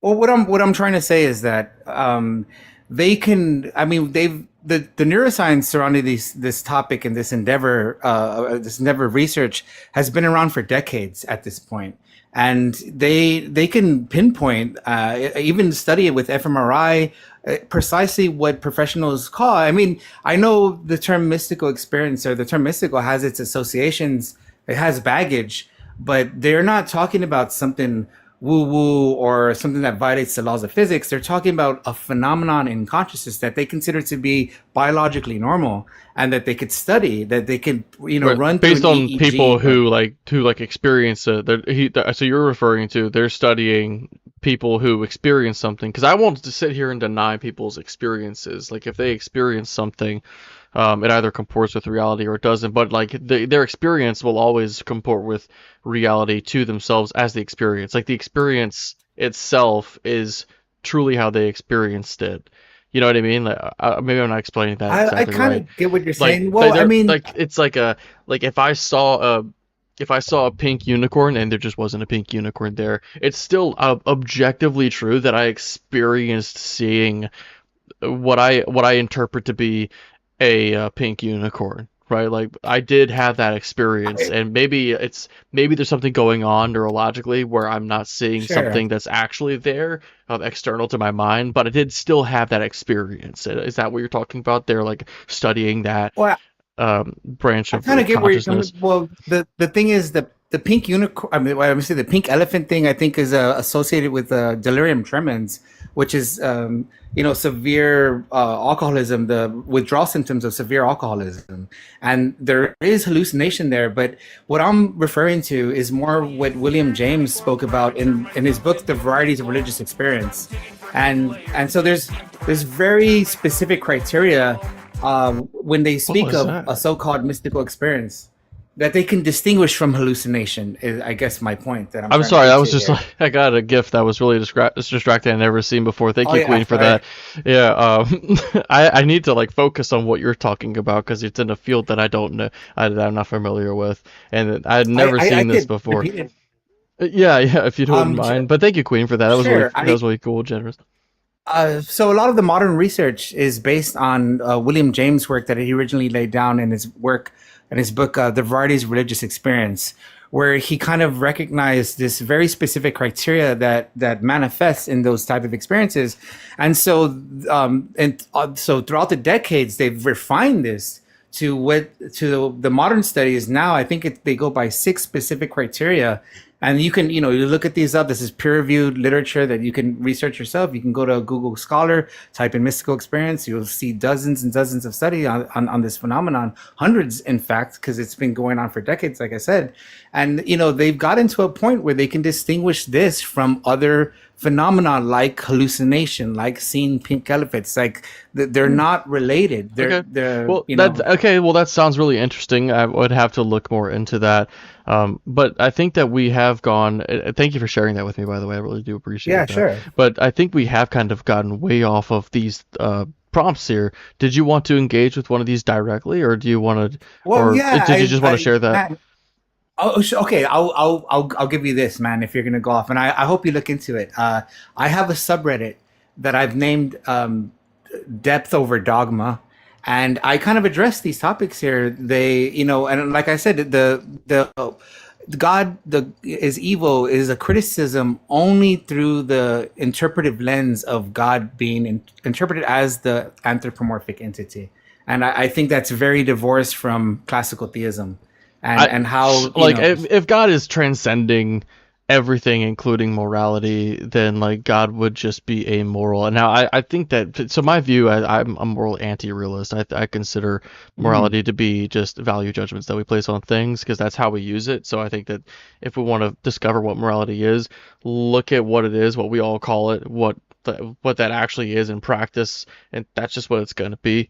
I think that that's what it is. If we're doing value judgments, like if we discovered that God says X is good, but X is like viciously deplorable to every human being on Earth, and it's like maybe it's objectively good, right? But we don't give a shit about that. We'll say it's bad that it's objectively good. It should be like it should be objectively bad. We have a problem with that. So like I think that it was just value judgments. So I mean, in one regard, I see where you're coming from, and God would only be evil from an anthropomorphic lens. But that's just kind of how we do it. I think that humans invent God, and I think that humans invent morals. And so when we say that God, because God, Christians and other people will say that God is good, I think that God, if he's truly transcendent, would just transcend morality altogether. Well, okay. Well, I'll leave you with this if you're gonna stop off soon. When Plotinus spoke of the one, I don't think it's something that he invents or he conjures out of his mind through his imagination. The Greek philosophers spoke of what they called henosis. And henosis, it would be essentially what modern neuroscientists might call mystical experience. And so it was something recognized in that ego dissolving state of mind that they entered into, and in recognizing that, they also recognized agape. And if this is the case, if mysticism is at the core of these major religions, then it would make sense why we have the golden rule and why all religions point to this kind of this unconditional love that they all seem to be espousing. I think the golden rule is just intuitive. I think that it because it's ancient, man. Like it's really old. I think that that's just like something that a lot of people could easily reason for themselves, even in early humanity, because animals, like many different species of animals, seem to, it's almost like they have an understanding of it, because I think it's just like the path of least resistance for survival and thriving. I think it's like an evolutionary value. No, I agree, and I think that you could say some psychopaths may not experience empathy, or they can't recognize the golden rule, and there's other people who can, like for that phrase of good without God. I agree with all of that, except I think a lot of these saints and mystics, they were renowned for their probity, and they, like Christ, they spoke from a position of unconditional love. That's what they called agape. I mean, this highest form of love, of good, or the love of the divine to man. I think that's more what the religions are talking about when they deal with mysticism and so forth. I think there's, it's not just, sure, it may be intrinsic to us, but I think it occurs at levels, and yeah, we all have it, and it even says in Scripture that that the moral law is written on our heart and so forth. So, I think, I think it occurs at levels. I think we can go so low as not recognizing it at all, like as in the psychopath, or we can be elevated to the saint and recognize infinite unconditional love. Well, yeah. Hey, man. You've been nice to talk to. I think that we would have a better time talking about this. I don't know if this would ever happen, but like, if we were in a different setting, I don't want to keep having an interesting conversation with you at the expense of the audience, to be honest. But it has been fun, and I would continue this if we weren't like doing the TikTok live right now. Man, before you let me go, could you, if you don't mind, I'll follow you here. I think I'm already following you, if I'm not, but I will follow you. And in my bio, I think I have the link to that subreddit I was talking about. If you could just visit it, take a look, man, and see. I have a lot of links to the research and stuff like that. You're definitely gonna have to remind me. Because remind you, all right. I have people who are like, I'm gonna send you this, I'll send you that, and sometimes, especially if it's like something for me to read, I usually don't look at it. If it's like a quick video, it's way easier for me to check it out. And once I have interest, it's cool. I'm way more likely to actually like All watch right, more content about it. So like, this is sure. like, not that I'm not interested, but like your goal should be like get me interested, because then I'll really look into it. Okay, awesome. I'll do that then, man. Thank you for letting me up. I appreciate Yeah, it. man. Yeah, have a good night. Yeah. So I think that was a really, I think that was a really enlightening conversation for me. Hopefully it wasn't just nonsense, because he was talking about stuff I was not familiar with this like difference um in psychology when it comes to spiritual experiences and then like a hallucination. If that's the case, if there's actually a distinction to be had there, I want to know about it. I want to know what the neuroscience says about religion. It's also entirely possible, since I haven't looked into it, that the dude just doesn't know what he's talking about. But he seemed like he was well spoken. So, I've got high hopes. But I didn't want to keep you guys waiting around. Even though the guest box is currently open, I wanted to keep that open for somebody who might want to challenge one of the prompts. So if you want to engage with one of these prompts and you're here and you appreciate the way that I do this, go ahead and give me a request and I'll pull you straight up. If you really like what's going on, send that snail to be sloppy. In the meantime, I'm gonna take care of one more thing. Well, Lubes is getting a beer. Yeah, Lubes is getting a beer right here. Didn't you hear that boy Lubes is getting himself a note of beer? Yeah, so you should get one too. I said it's beer time. Yeah, it's beer time. Whoa. Flippity flappity flapping door below, below, below. Bitch. What kind you get? Ooh, that shit looks good. Yeah, baby, yo. Bitch.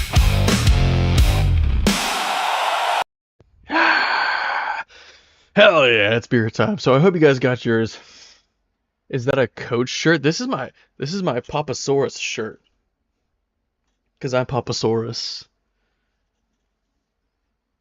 I guess while I'm waiting for somebody to audibly speak with me, I can talk to you guys in the comments, because you guys get neglected up here. What's the tattoo? I got a few. So every tattoo I have is right here. This is the first letter of my wife's name on my ring finger. This is my up tack. Right? So that's my PFP. I take it to represent absurdism as an existential philosophy, but it comes from logic. It's meant to say when like there's a logical absurdity, or when a statement's always false, when there's like a contradiction somewhere. You'll see that in symbolic logic a lot. And then the like inverse, if it's upside down and it's a proper T, that's tautology. That's where something's always true. Like, you know what I mean? Like, so, but yeah, I like the upside down one to represent absurdism because of the word absurd that's in there. And then this one on my arm, this is my kids' birthdays. I got two kids, and these are their birthdays. The bands are decorative. I think it's sick. I like how big the bands are. I think it's very like masculine. It makes up for the fact that I don't have big, huge Dwayne the Rock Johnson muscles. But the beard also, it helps me look masculine too. I do like being masculine. I can be in touch with my feminine side as well, but I just like being this. I love being a man, We got our problems, don't get me wrong. But I just love it, man. It feels at home. We can bring out there's too much toxic masculinity out there, right? We don't have to be like beefcake meatheads that think that they're entitled to other people making decisions for everybody else. We don't always have to be providers, We don't have to do any specific thing.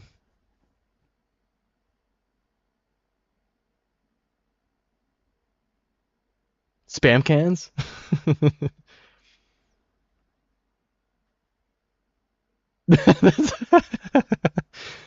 I like that. It took a while for that to warm up on me though, because a beefcake is almost like if it's meant to be derogatory, you don't want to call him a beefcake, and it wasn't meant to be a little bit derogatory. There's a spam can of a man.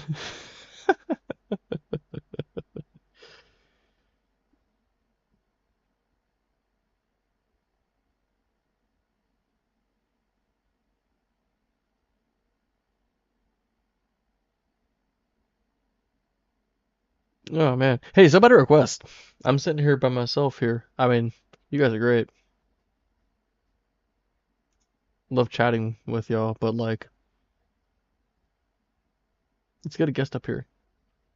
If it lasts much longer, I'll do a reset, but we'll see. Not lost, big fan. Hey, thanks. It's like it's really it's kind of like almost jarring to hear when somebody says that they're a like when they use the word big like or when they use the phrase big fan to you when you're like just a guy. Because it's like I imagine people who are like let's say a famous movie star for instance, they hear that shit all the time, but like people like us on TikTok, most of us, myself included, like we work jobs and we're in debt, we got problems, and we're just going day to day. To hear somebody say big fan, it really does mean a lot. Like it feels very special. Every single time I hear something like that, it really feels good.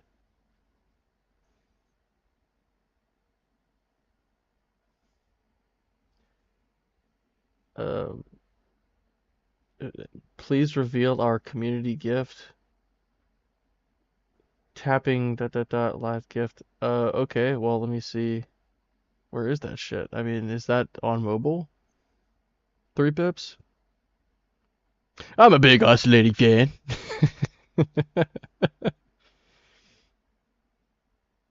Oh, it's late if I'm laughing at that hard, man.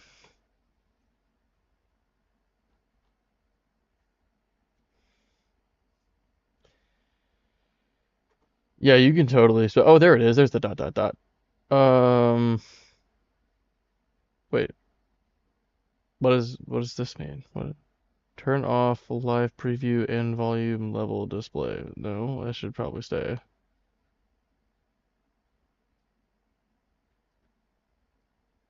Isn't that something that you can do? I thought that was something that you do on your end. What does markup do?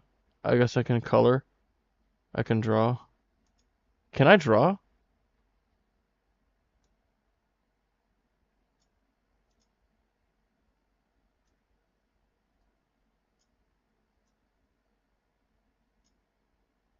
Oh, now I have a mustache.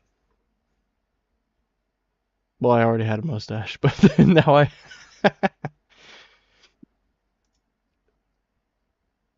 If you guys, hey, somebody needs to request, man. Sinister, yeah. Let's do like a. Oh, oh, that's gross. That's like needs to be straight. Look, it's Cult of Lobes. You guys, like, if you're really a big fan, where's your? Wait, can I make that look like it? Yeah, where's your Lobes ink?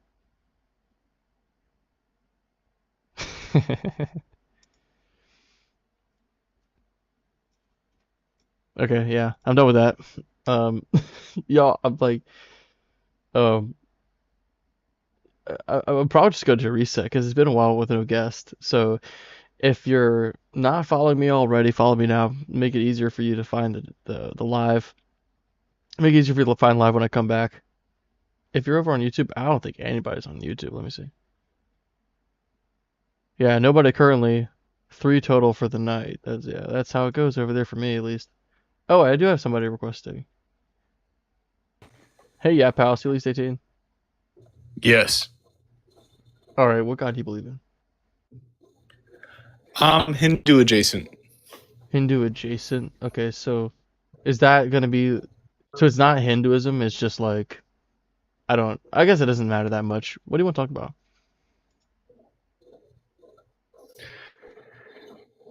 Yeah, so if the universe is eternal, right? It doesn't have a beginning or an end. Then why can't a God? I mean, like that's logically fine. I just like the reason why I might say in response to a God being the creator of the universe is that if the God is the creator of the universe, because the universe would need a beginning, I would say that if God can have no beginning, then I would say the universe could have no beginning. We just don't really need to posit God if the universe can exist eternally.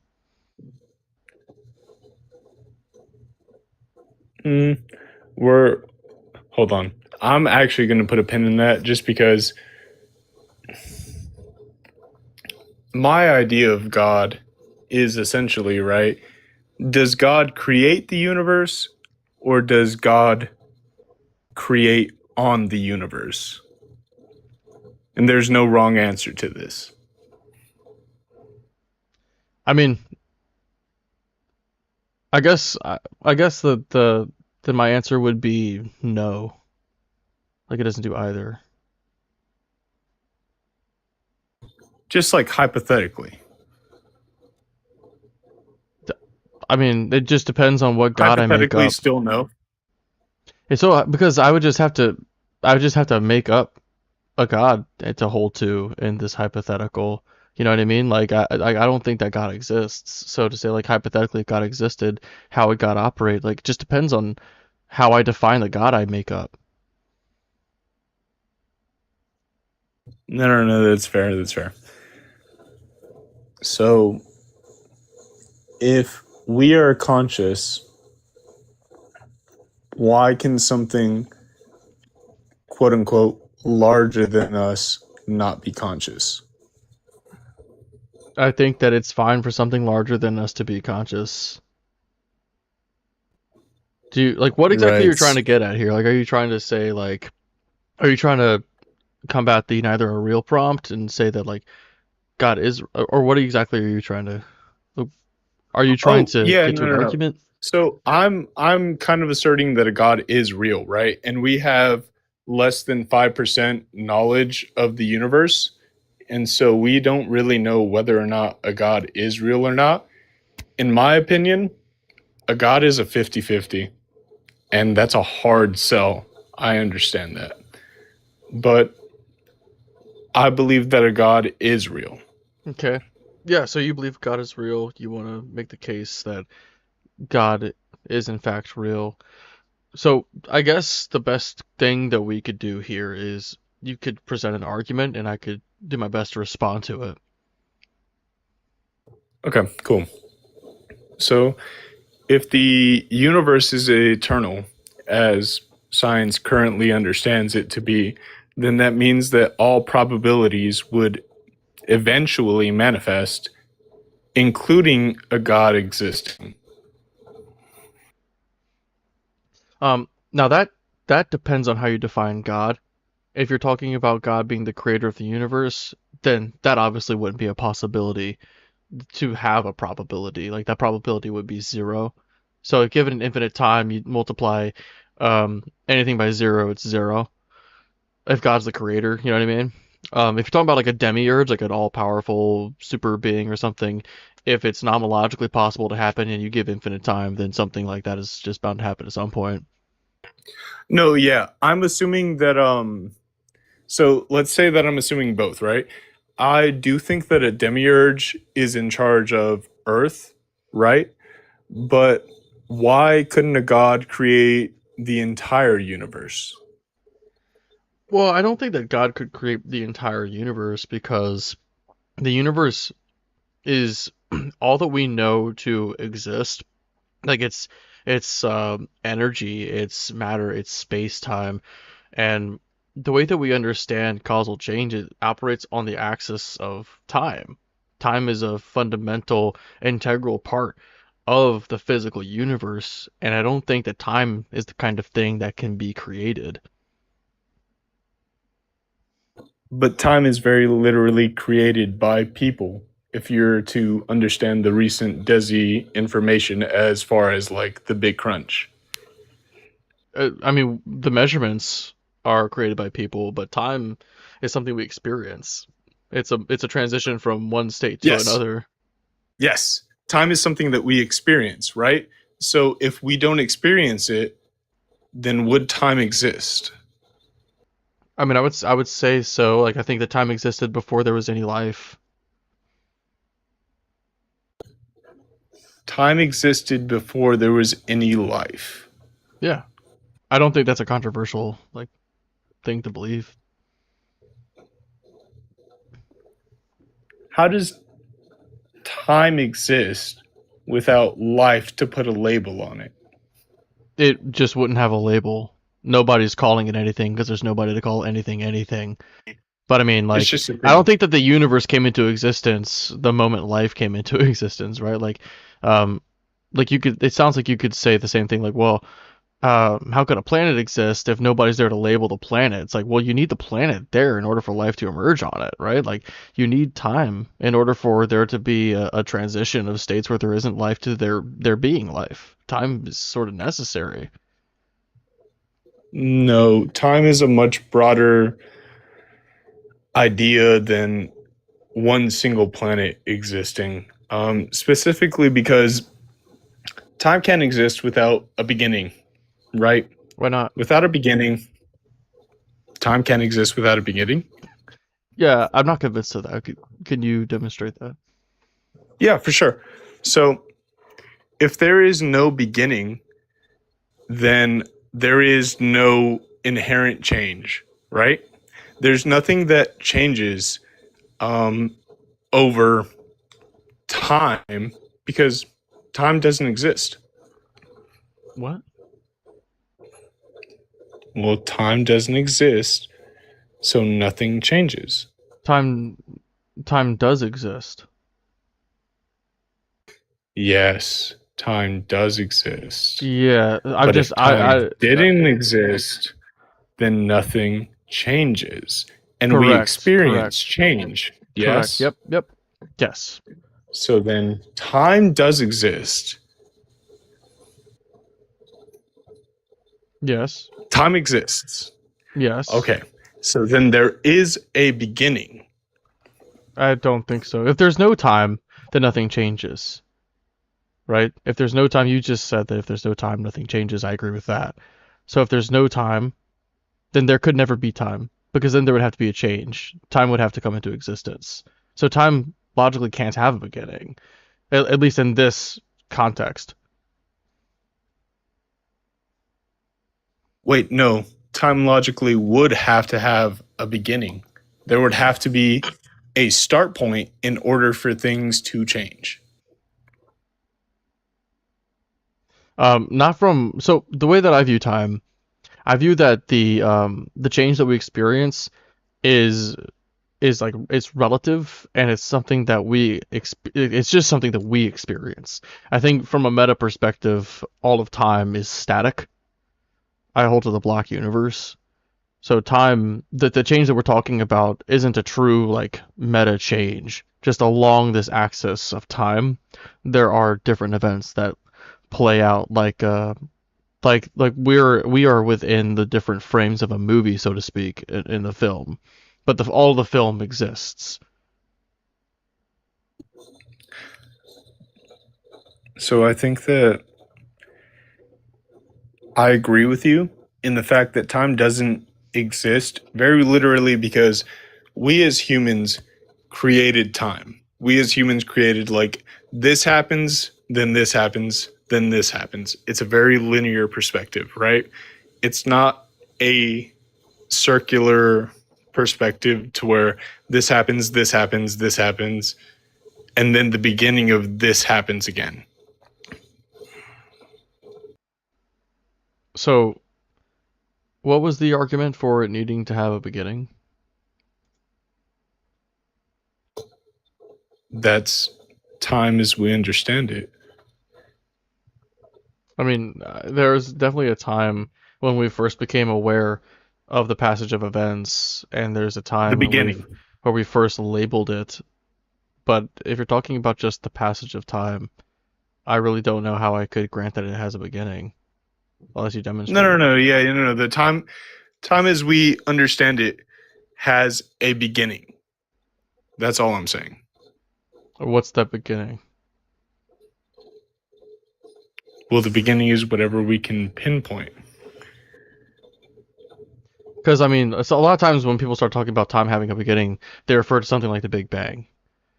And I mean, I just don't know why I would infer that the Big Bang. I don't know if this is what you're saying, but just for example, if the Big Bang, for instance, is where time began,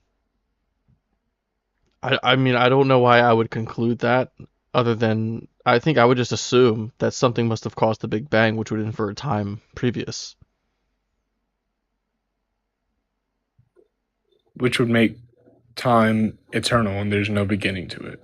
Right. So then that's a little bit of a contradiction, no? Where's the contradiction? Well, in order for things to change, there has to be a start point where things start changing. No, there doesn't need to be a start point for things to be changing. Okay, how? Because if you have one state that transitions into another state, that's a change. And if that one state, if the first state that I mentioned here has infinite previous states that were instantiated by the state previous to them, you only ever run into an issue if you posit a first state, because this first state doesn't have a cause. It's like something from nothing.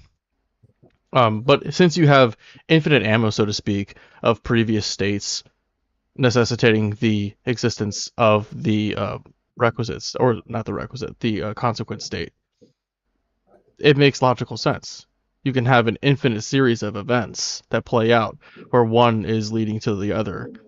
I think I only run into an issue when I think about this once I posit a first one, because I don't have an explanation for that first one. Exactly. But, like, if one event leads into the other, then where is the first event? That's what I'm saying. Like, that there wouldn't be one.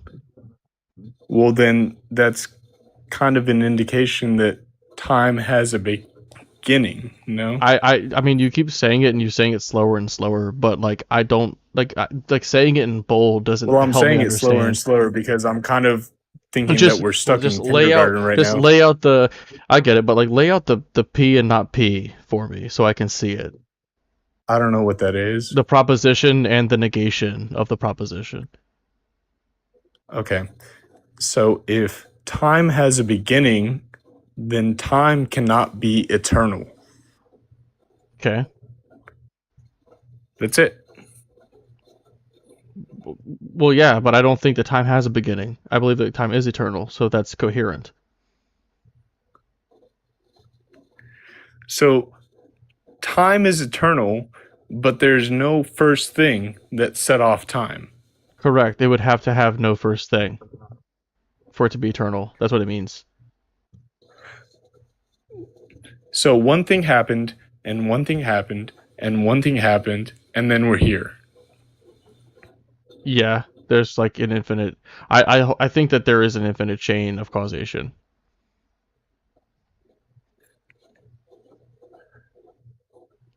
What's There's the an contradiction in that? Yeah, I think that there's an infinite chain of infinite- causation. Yeah. There's an infinite chain of causation. Yes. In order for something to be caused, Hmm. there has to be something that caused it, Correct. which means that there has to be a thing before it, which Mhm. means that there has to be a first thing. Well, the first thing is where you run into a contradiction because the first thing wouldn't be caused. Duh. Yeah, that would be the No. contradiction. I think that the divergence here is that I believe that contradictions can be real in real life, and maybe you don't. Well, yeah, I'm not a dialetheist.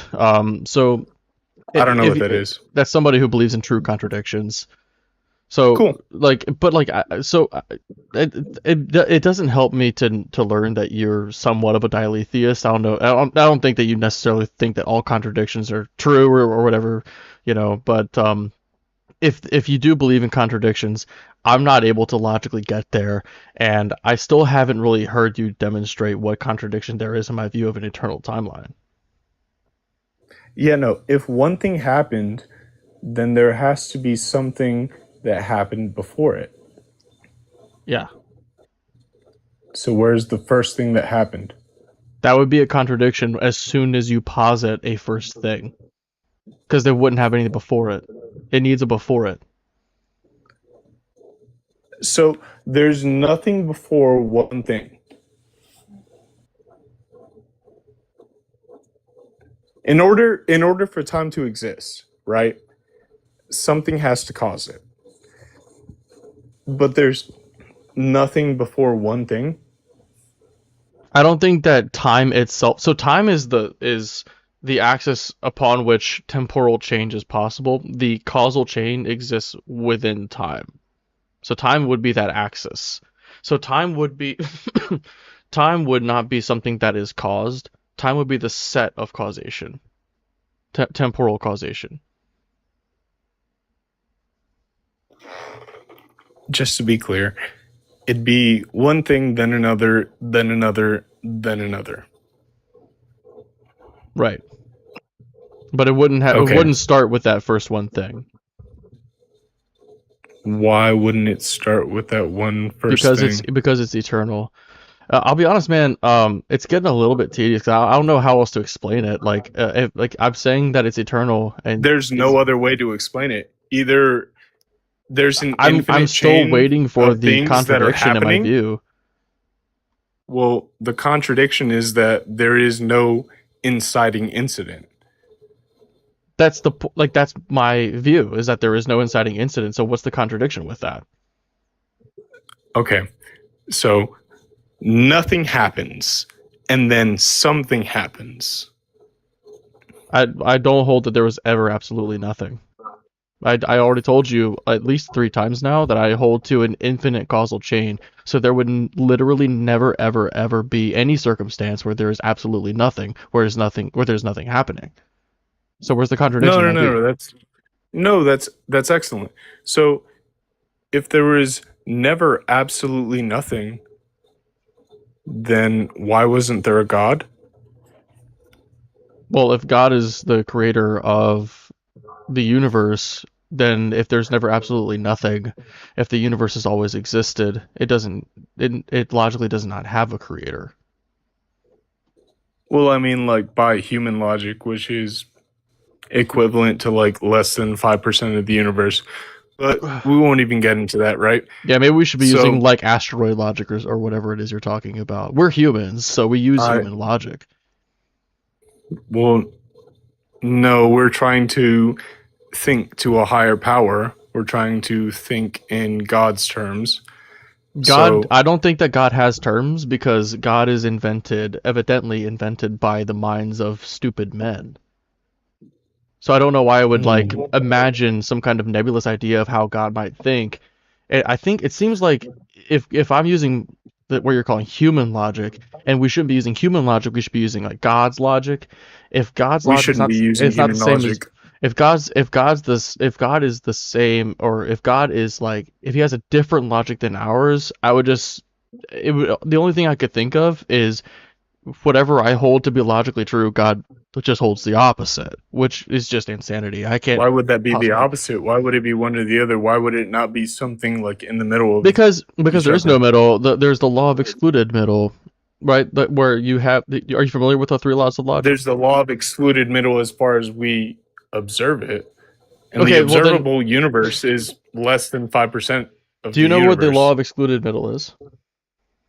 No, I don't. Okay, the law of excluded middle is it states it's traditionally the 3rd law of classical logic, and it states that either a proposition is true or its negation is true. So, for example, either Lobes is speaking right now or Lobes is not speaking right now. There's no middle.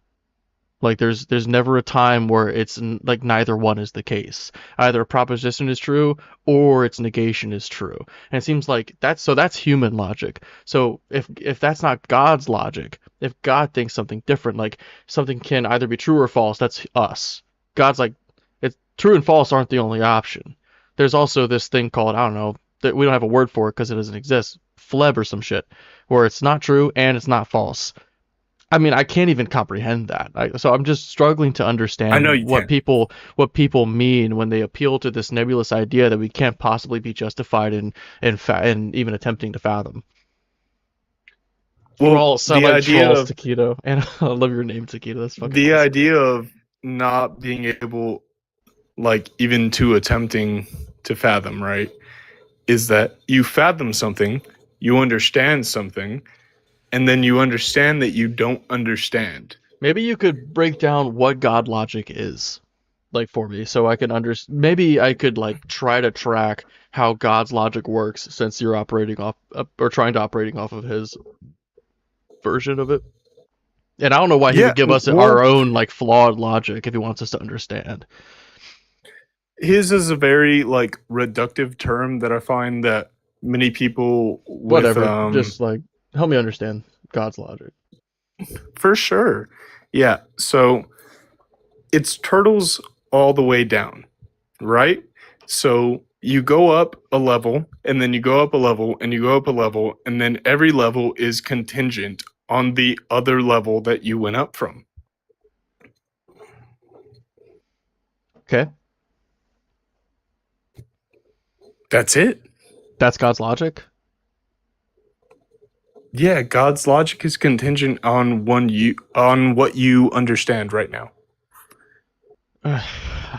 So this is kind of becoming less coherent as the conversation is going on, Yap House. Why? Why Why so? but I'm gonna go ahead and move on. You have a good night. But why so? Yeah, I mean, it's just like a non-answer. Like, turtles all the way down is God's logic. That doesn't tell me anything. Like, we came up with the concept of turtles all the way down. And that's more or less what I was talking about too, with the infinite regress that I hold to. I think that it's logically coherent, turtles all the way down. I think that's fine. But that's God's logic? I mean, he's saying that I'm appealing to human logic. Then God's logic is identical to mine, but it's different. It's not, it does not make any sense. Anyway, yeah, so, let me do this. Anyway, so the guest box is open if anybody wants to come back up.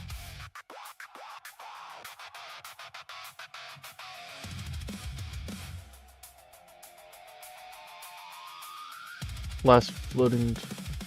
Oh, the last turtle floating on nothing. It's not better. Right, Lemka. Like, floating on nothing. I'm gonna start saying that. That's a pretty good... I've never considered that.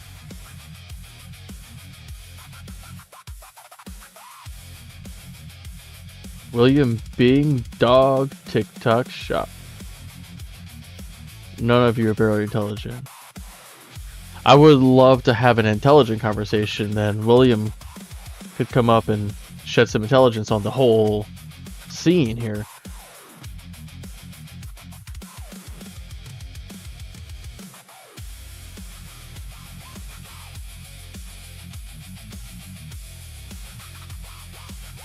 You can't have an infinite without a beginning. That is what he was saying, both sides. But the contradiction with an infinite regress is that you need a beginning. It's like, but why? You can't have an infinite regress without a beginning. People forget what infinite regress is as soon as they start saying shit like that. It's actually astonishing how many people have said that, not word for word, but that exact sentiment to me. There's no begging to infinity.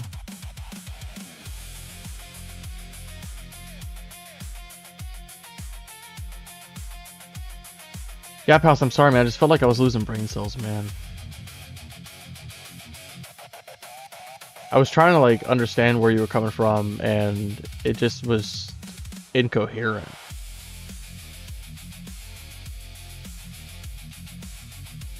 Especially, like, and I'm not surprised, because once people start having a problem with logic, I can't. I can't even think without appealing to logic. It's necessary for my inference.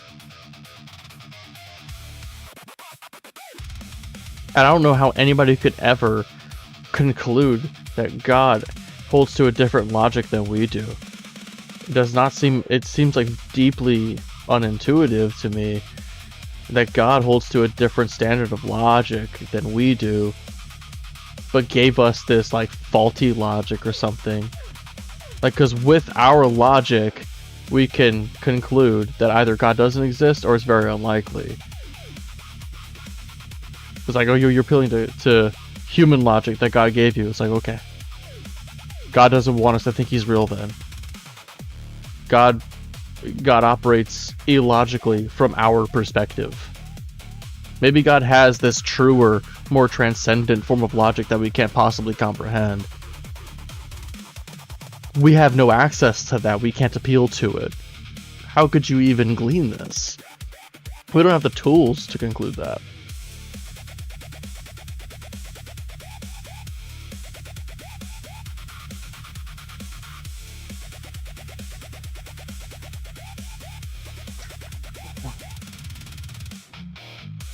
Guys, guest box is open. Give me a request if you want to come up and talk about God being evil, Satan being better, or neither being real.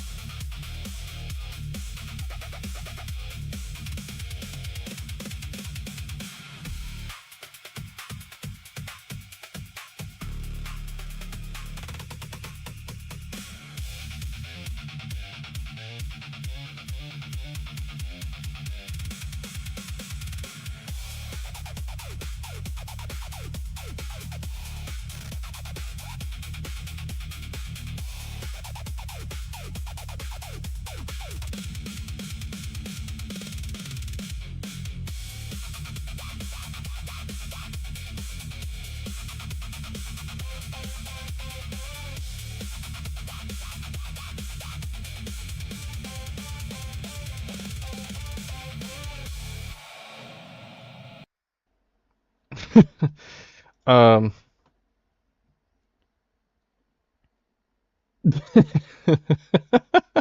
That's suspiciously close. It was suspiciously close. Oh, now that there's no music, it's like the silence is deafening. Let's keep it going then. But I'm out of like heavy music. Well, that's not true. I got. They just have lyrics. I mean, I guess while y'all are sitting here waiting for me to, if you're sitting here waiting for me to have a guest, that means I guess you're sitting here for the long haul and you're enjoying the space. But so I'll let y'all decide. Since y'all are gonna be subject to whatever I play, should I go back to the like smooth jazz shit that I did before, or do you want to hear some more heavy music but that have lyrics? They're deconstruction style lyrics.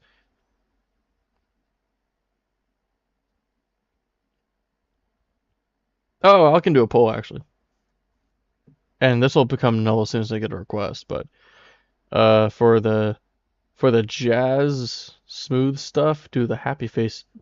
For the metal with lyrics, do the crying face.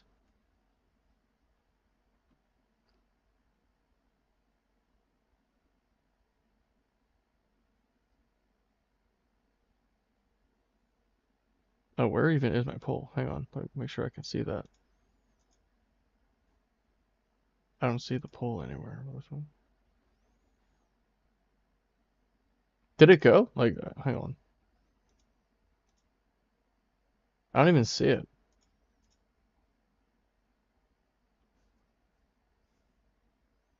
Oh, I see it now. Why did it go away?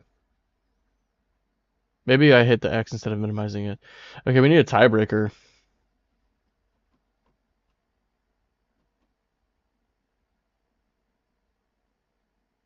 Okay. Yeah, we're trying to slow things down a bit. Cool. Let's do the jazz.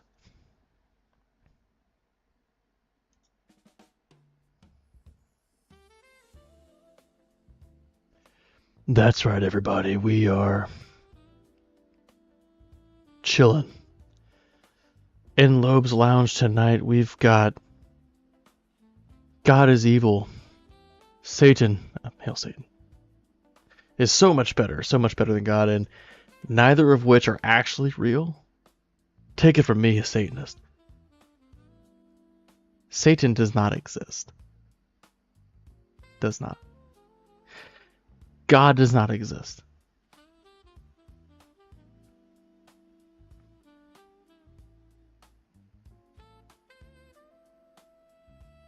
Yeah, I did just I just joined TST. So that's correct, both sidesing. I just became a member of the Satanic Temple earlier this week, or I guess it would have been late last week, whatever. It's a few days ago. Less than a week ago. I agree with the values, I appreciate their activism. I've been flirting with Satanism for a while. I thought it was cringe, and I was like, you know what? I fuck with the imagery, and I find myself saying Hail Satan a lot, and I'm like, I'm just going to go ahead and embrace this. It's not like I actually believe in Satan. Doesn't have to be what it is. I had issues with a few things in the Satanic Bible written by Anton LaVey. I liked a lot of it, I think it was pretty good, but then like some of the stuff I was like, but appealing to magic, and like it's like loosely saying, well, it's not really magic. You're just kind of putting it out there in the universe and stuff, and like, but it, like the language really makes it feel like it's like, yeah, but you do kind of believe this, and the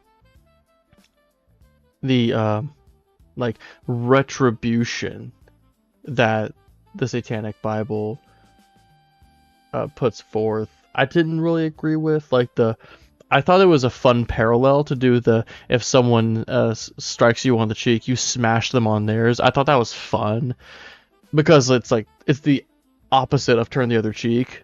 It's like on brand, it's on theme of what you would imagine the Satanic Bible to say, just like the opposite of what Jesus said in the Holy Bible.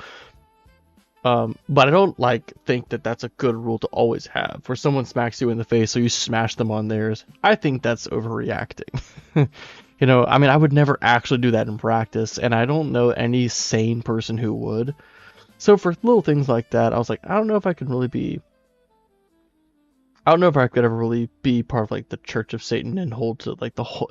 You don't have to hold to the whole Satanic Bible, but they definitely hold that in higher regard. There, TST doesn't really. Satanic Temple doesn't really even pay attention to it.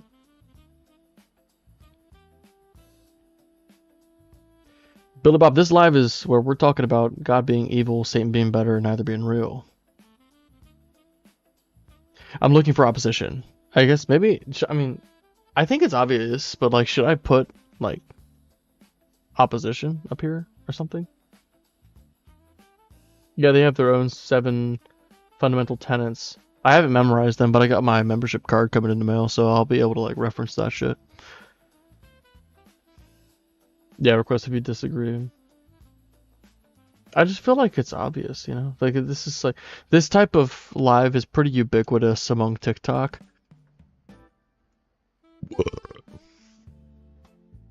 Oh, this one's groovy. This is a new track. It goes like.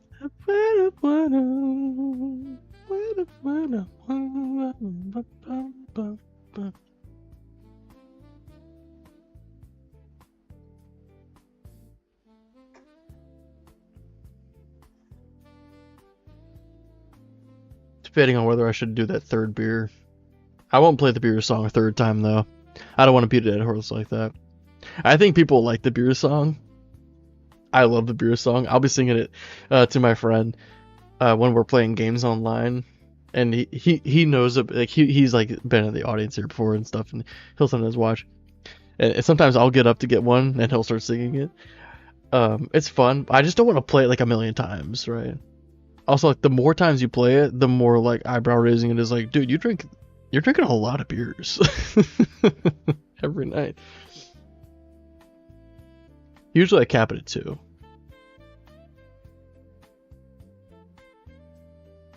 I'm still just waiting for a guest though.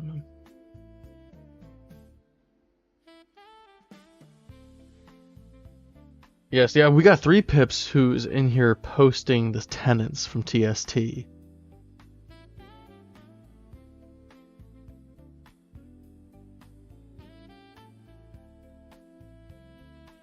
3 Pips, are you a member or are you just familiar?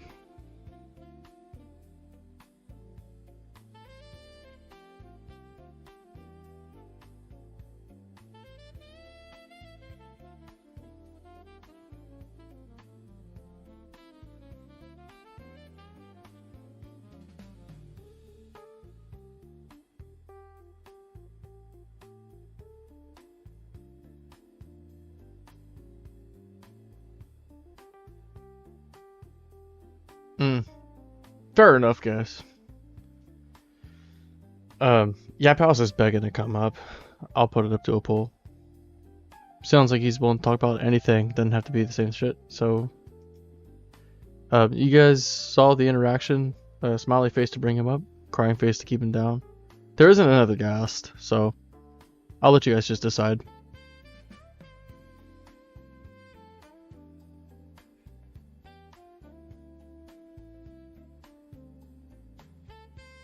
Tap House is not looking good so far, man. I don't know if you weren't tracking, or if you were tracking, but your responses weren't coherent.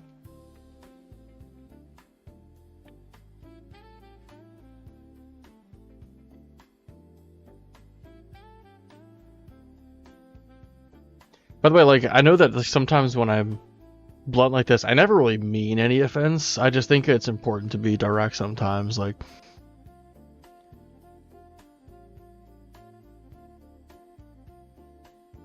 I don't think people usually take offense anyway.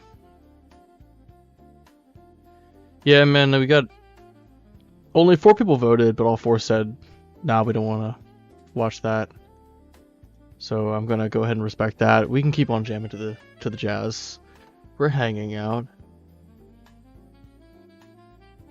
Any friendlies want to come up, I guess? Shit. It's late. I doubt that we're gonna have another really good debate. I'm alive for almost 2.5 hours.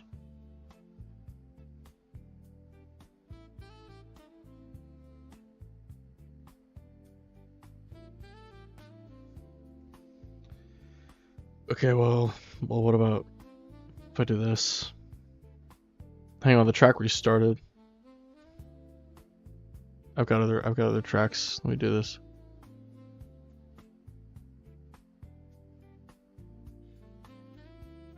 Wait, what? Where's the... Oh, I found it. The Lobes Lounge. The Lobes Lounge Jazz. Brought to you by Lobes Lounge. Step inside the room of thought tonight, where questions spark and doubts take flight. Oh, it must have been a while if you're referencing Trust But Verify. I haven't seen Daniel in a while either. I did take a break for a couple of weeks. And now I'm going live less per week. I'm just trying to make sure I'm keeping my mental health in check, you know? Yeah.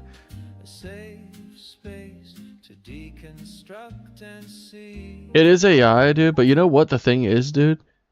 The AI is really fucking useful when you want to like have a result.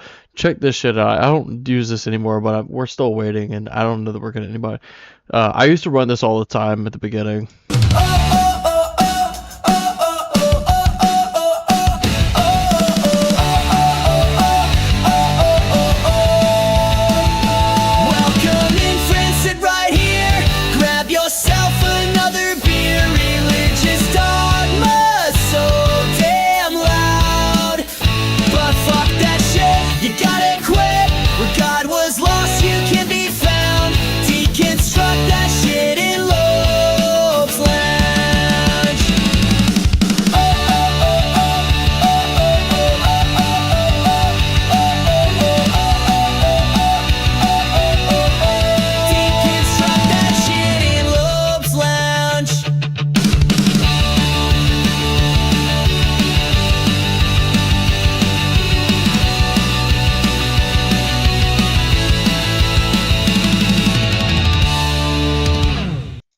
Yeah, I love that shit. I'd be listening to that in the car sometimes. I don't mind that it's AI, you know what I mean? Lobes, I'm about to read the Bible and annotate. My last read was with the NRSV updated edition and translation recommendations for this new one. Shit, dude, that's what I use. So like, I think that that's the best one. I guess whatever's the most popular. I think it's the NIV. I think the NIV is the most popular one, but you should fact check that. That's just how it seems. Um, the NRSVUE is like for like it's best for like being academic. Um, you could be really spicy and do the King James version, but that's coming from a place where all the off chance you run into a KJV only person, you're like, check this out, I got like 40 fucking tabs on your Bible. You know what I mean?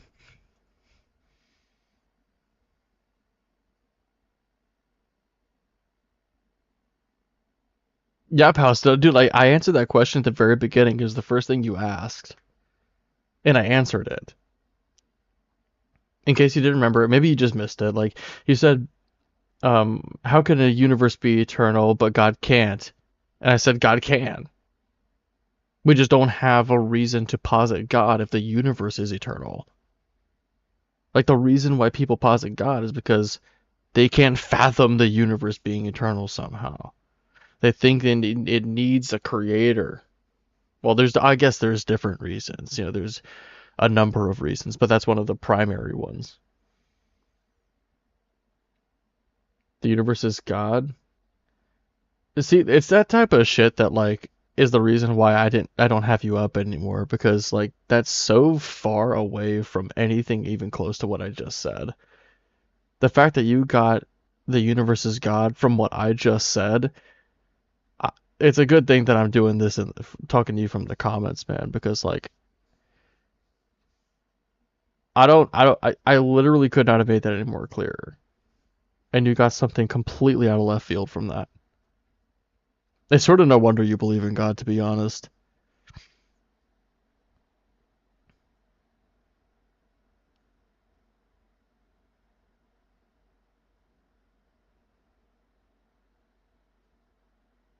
That's what Brahman is? It sounds like pantheism, then.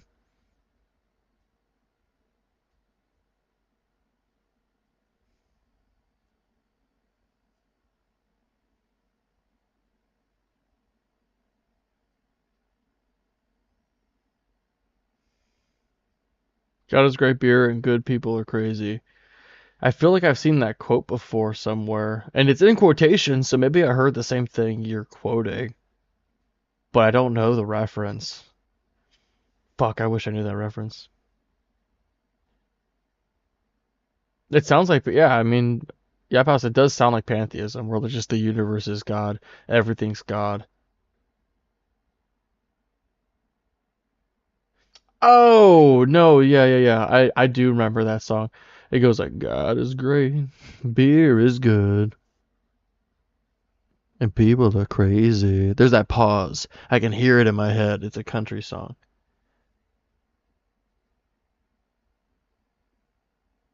I don't remember who sings it though. I was big into country when I was like 21. Well, probably like 18. Like 18 through 21, I was really appreciating country.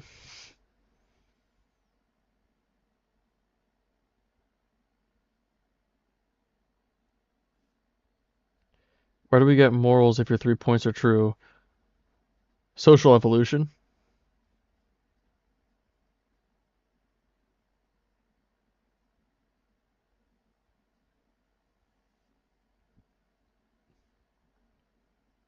Everything is one thing. That's God, homie.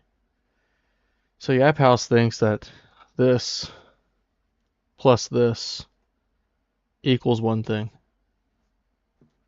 That's why he's got to stay down in the comments, guys. So all truth is subjective? I don't remember anybody ever saying that.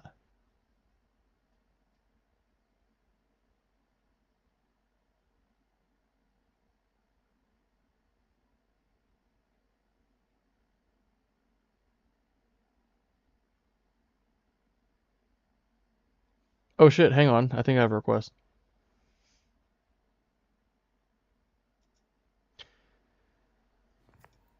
Hey, so Hey, crazy. what's up? Hey man, are you at least 18? Sorry, what'd you say? Like, you're Yeah, lagging out. are you sorry, are you at least 18? Yep, Do you believe in God? not necessarily, but I can come from a standpoint of belief, if that's what you need. Well, so I mean, I guess we can just go ahead and roll with it. We've been without a guest for a while, so what exactly, just so we're clear, what exactly is your stance on God? Right, so like my stance right now would just be to take an agnostic standpoint. Okay. My stance before then was like just Orthodox Christian.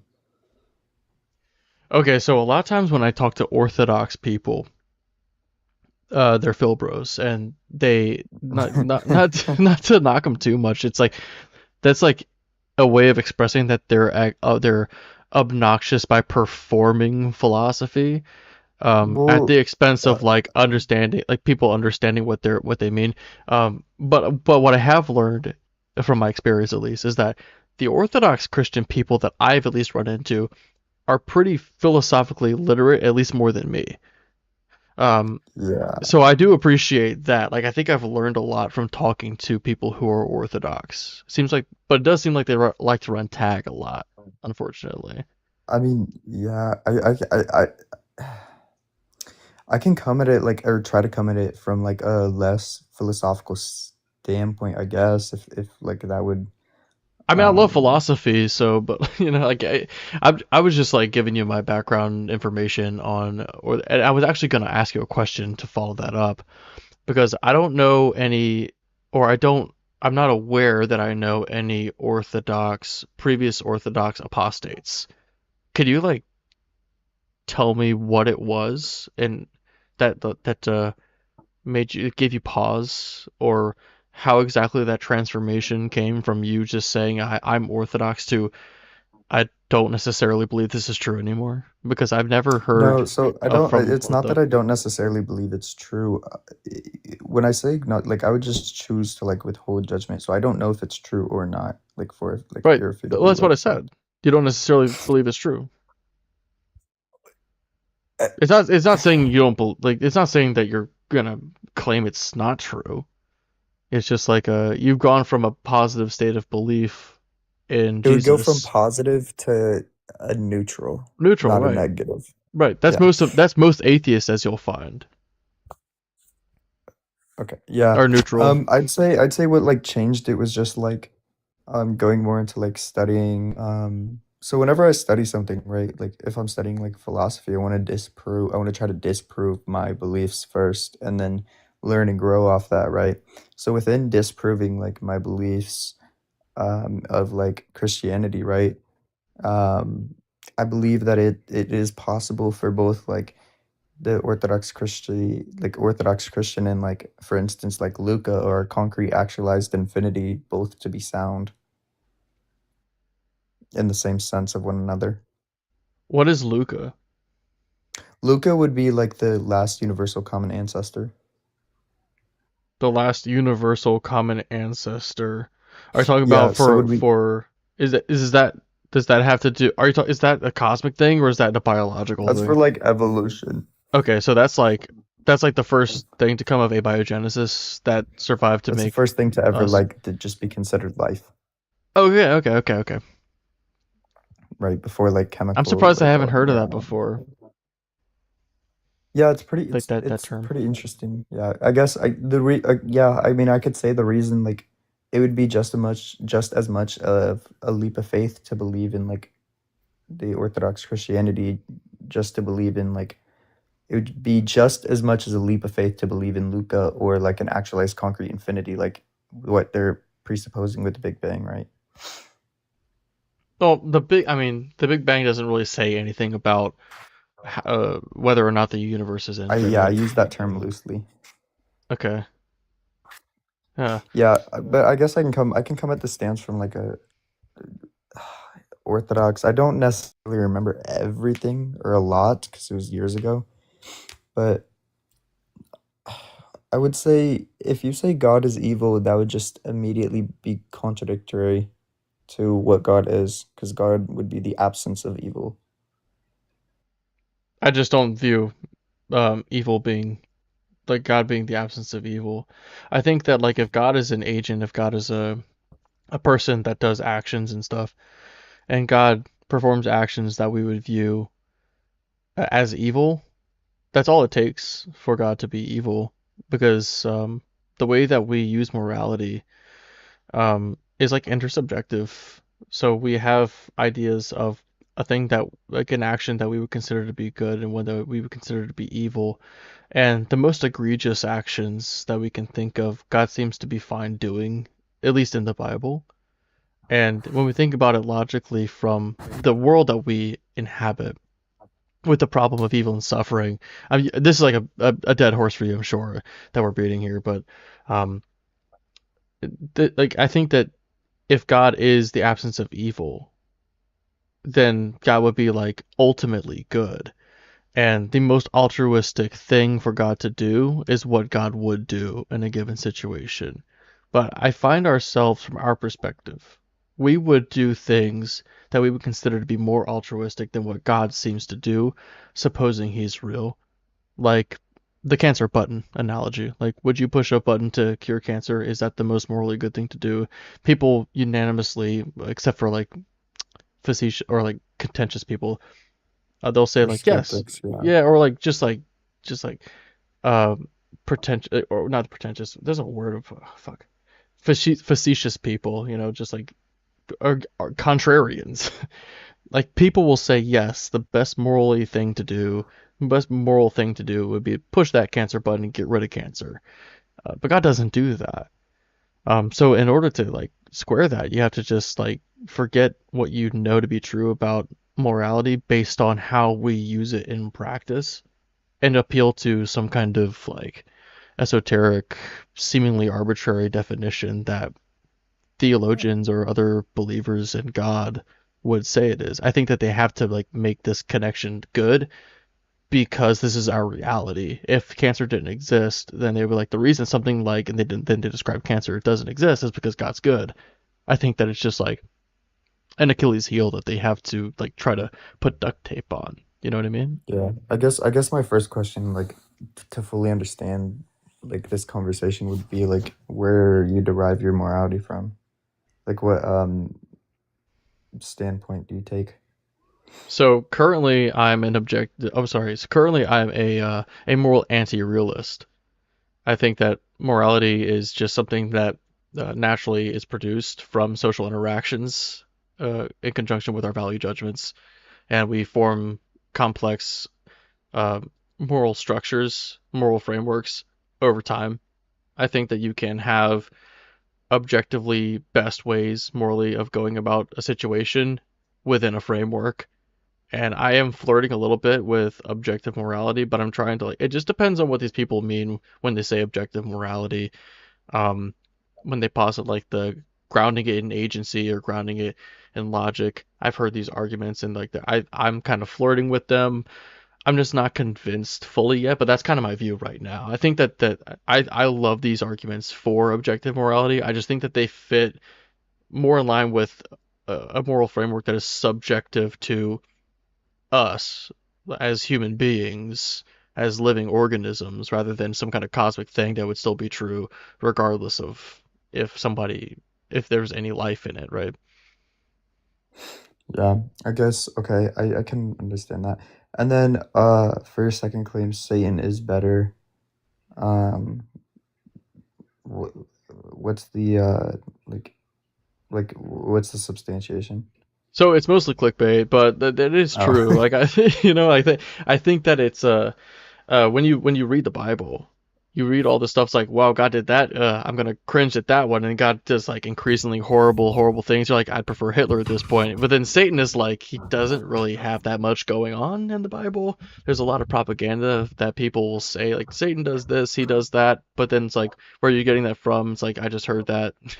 It's not anywhere in the source material. The worst thing Satan does, to my recollection, is he kills Job's family. But then like that was because God said to do it, basically. So it's like You know, he would be the soldier, but then God would be like the general. So I mean, Yeah. I don't know how I could say that, like, even if Satan's like, I don't consider Satan to necessarily be a good guy in the Bible necessarily at all times, um, even as a Satanist, but like he's certainly better than God would be. Okay, yeah, and then my main attacking point would be like your third claim being neither are real. Okay. I was just making sure that one wasn't clickbait either. Okay, so when you say neither are real, what, like, to, again, I'm just gonna ask like the substantiation of that. Yeah, Or do you so have like a like valid argument towards it? it just depends on who I'm talking to. So because sometimes people will say, "Here's what God is to me," and I'll try to find like where there's a problem. But if it's just God in general as like a mind that created the universe, or like a necessary personal foundation, or something like that, that's kind of generally how I go about defining God in these types of conversations. So I would say we don't, for one thing, to get us to a point of not having an opinion, we cannot prove that there is a God, and I don't think that there is compelling evidence or can be compelling evidence if God truly transcends all of us to believe in God. Um, but if I was to pick a favorite argument to display that God can't exist, I think my favorite one is that God cannot create time. I don't think that time is the type of thing that can be created because it's just where one state transitions to another. And if you have nothing, if you have a state that's unchanging, it cannot change. That which is unchanging cannot change into a state that changes. I think Well, I that in would order for say, God to do that, he yeah, would have to so be able to do a contradiction. yeah, so for like I guess so I could argue two. I guess the first one I want to say, I don't want to argue this one, would be I'll argue this one after, right? If you base it by time, I could just theoretically argue that like our perception of time would be inconsistent with the perception of like an omnipotent being. Um, Are you saying so like he would operate meta to he our would time? operate without like time not being a constraint. I'm just trying to understand exactly how. So like you'll say he performs an Yeah, action. and Now this action's I don't believe we timeless. can. Like that's what I'm saying. Like I don't believe we can. Like as if we are to say, there is a God, right? A omnipotent God can know, can do, all powerful, right? It can know these things, but then as like with the if we're gonna go with like the human mind, right? If we come at it like with a skeptic view, we can't necessarily know that our like perception of time would be inherently correct to that of the effect of like a god. Right. So all that we really can do is take what we understand time to be and apply it to what God can or can't do, logically from our own perspective. I don't think that Yeah, we have yeah, that's access to again. absolutes or anything like that. You know, I think pragmatism is like, honestly, I think it's necessary to go about operating a life. Um, so just as far as that goes, if we want to say that God, we'll say he transcends time, he acts in a timeless way. But if you define time as um, one state changing to another, that being time, then you would have to account for God being able to act where anything actually changes. You know what I mean? Like if we have Yeah, change, I wouldn't necessarily like agree with the definition of it just being from one state to another. Or are you saying just from one state to another equals time? yeah, I think so. I think that that necessitates time. Necessitates or like like verbatim what it has to be? I think that there's different senses that you could refer to time in. Like you could say that it's the axis upon which temporal change is possible, but in the sense of like um, one state transitioning to another state, that entails a before and an after, and this is how we speak when we're talking about time. So I don't know how it could not be considered time. Yeah. Um, yeah, with like I yeah, I mean I can agree that like it's valid to say so. Um, that's why my like that's why like I said I didn't necessarily want to argue this because then it would just be like circular of me saying like, well, our perception of like time can never necessarily um encompass the correct um under like correct complete understanding of it to like an all-knowing being who transcends basically everything. Hmm. I mean, But what I did like that's why I said I didn't really want to argue it because I feel like it would just be like I could just say over and over again that we can't perceive it correctly in our it just feels like an appeal to incredulity, where like somebody who holds the stance yeah. that God exists, or just like, well, you can't know that, you can't know that, you can't know that, and it's like, well, how do you know this is true? And it's That yeah, again, that's why it's like hard for me to like say these things because like again I'm agnostic now, so congratulations, this by the way. I think that's a major win. I think that's great. People who are agnostic, um, like you're not even comfortable, it seems, with the label of atheist, even though I would consider you to be one if you're agnostic. I think that's wonderful. I think you're a critical thinker for arriving at this point, and I want to just like encourage you. So I appreciate that, and we can continue with where we left off. But I also do have personal questions too, if you are like bored of that. no, I mean no, so I mean like the only thing I would say the only thing I would attack is just saying like neither are real.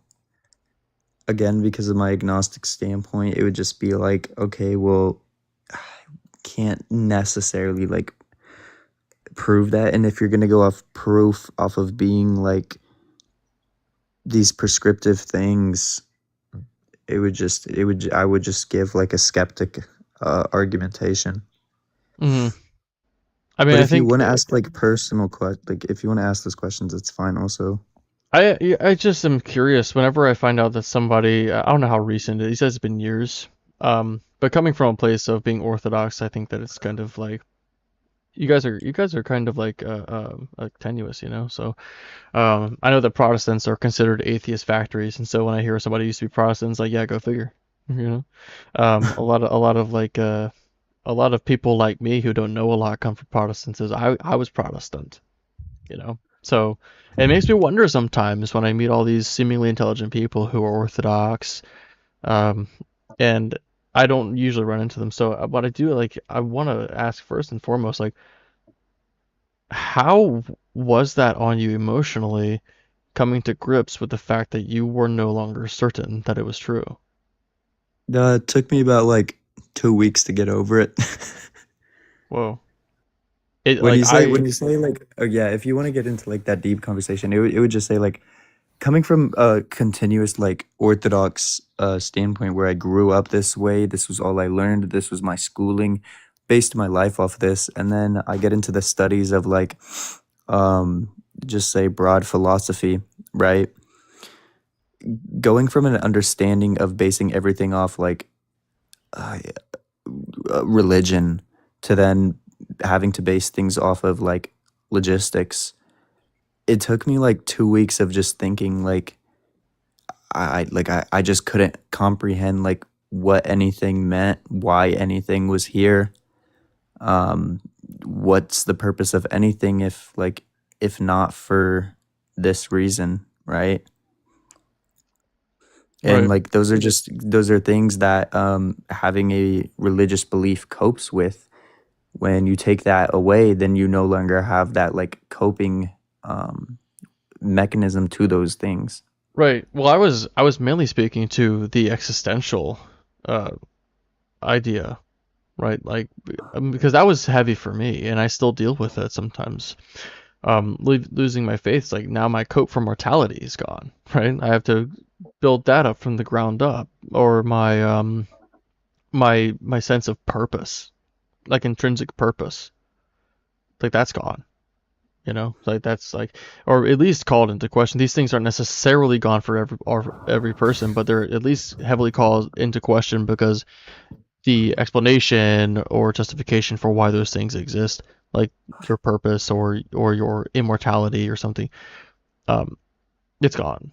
Like it's, or at least called into question where you don't know if it's true anymore. Yeah, and then when you say like existential, like what are you referring to? How you reflect upon your own existence. So like dealing with your mortality, I would say, is an existential thought, right? Because it has everything to do with your existence. Like knowing that you're mortal, that your existence will end at some point. But if you are Christian, then you're like, in your view, you would effectively be immortal. While your body would die, your identity would live on in some other state. But that's like not necessarily the case anymore. It was hard for me to deal with that. And I want to always check on people who I find out are apostates. Yeah, I wouldn't necessarily like. It, I've never really talked about this, right? I wouldn't necessarily say I ever like fully dealt with it. It's more so like, I'd rather just like push it away instead of just thinking about it. Well, I've thought about it a lot, and what you said, I think it pretty well encapsulates how one ought to move about life if they're to have a fulfilling existence. Because I think if you obsess over your mortality, it's all you can think about, and you will be very nihilistic. And if you're making the decision to live, then worrying about the end, which is inevitable, which is something you ought to accept if it's something you can't change, it'll only take away from your experience. So I think not thinking about it, while you might be doing yourself some kind of disservice by not processing it or doing it certain due diligence, which I don't know how much you think about it. You might be having that covered still.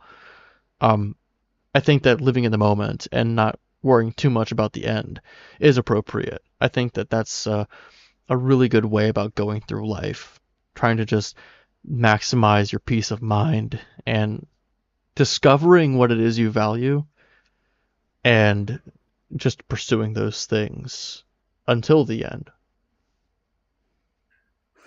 Yeah, it's like a difficult situation, especially because I base like my life off of just necessarily like holding true to one quote that was like propositioned.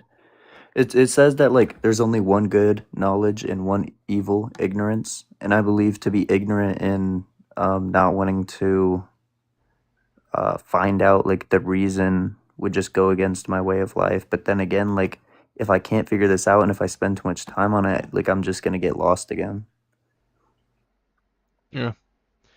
Yeah, I mean, the existential philosophy is pretty like heavy, it's definitely something that can it can consume somebody.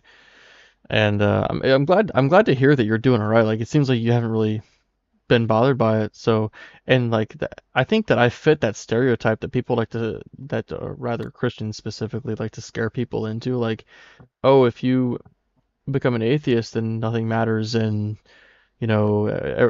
all is vanity and all this stuff. And it's like, not every apostate becomes a nihilist. But I think I just fell into that. I think that I thought that was true as a Christian, and that's just the natural result is what happened to me. I became very nihilistic, and I'm still pretty nihilistic, but I accept it now, and it is refreshing whenever I hear yet another person that is not dealing with that stereotype, because I think that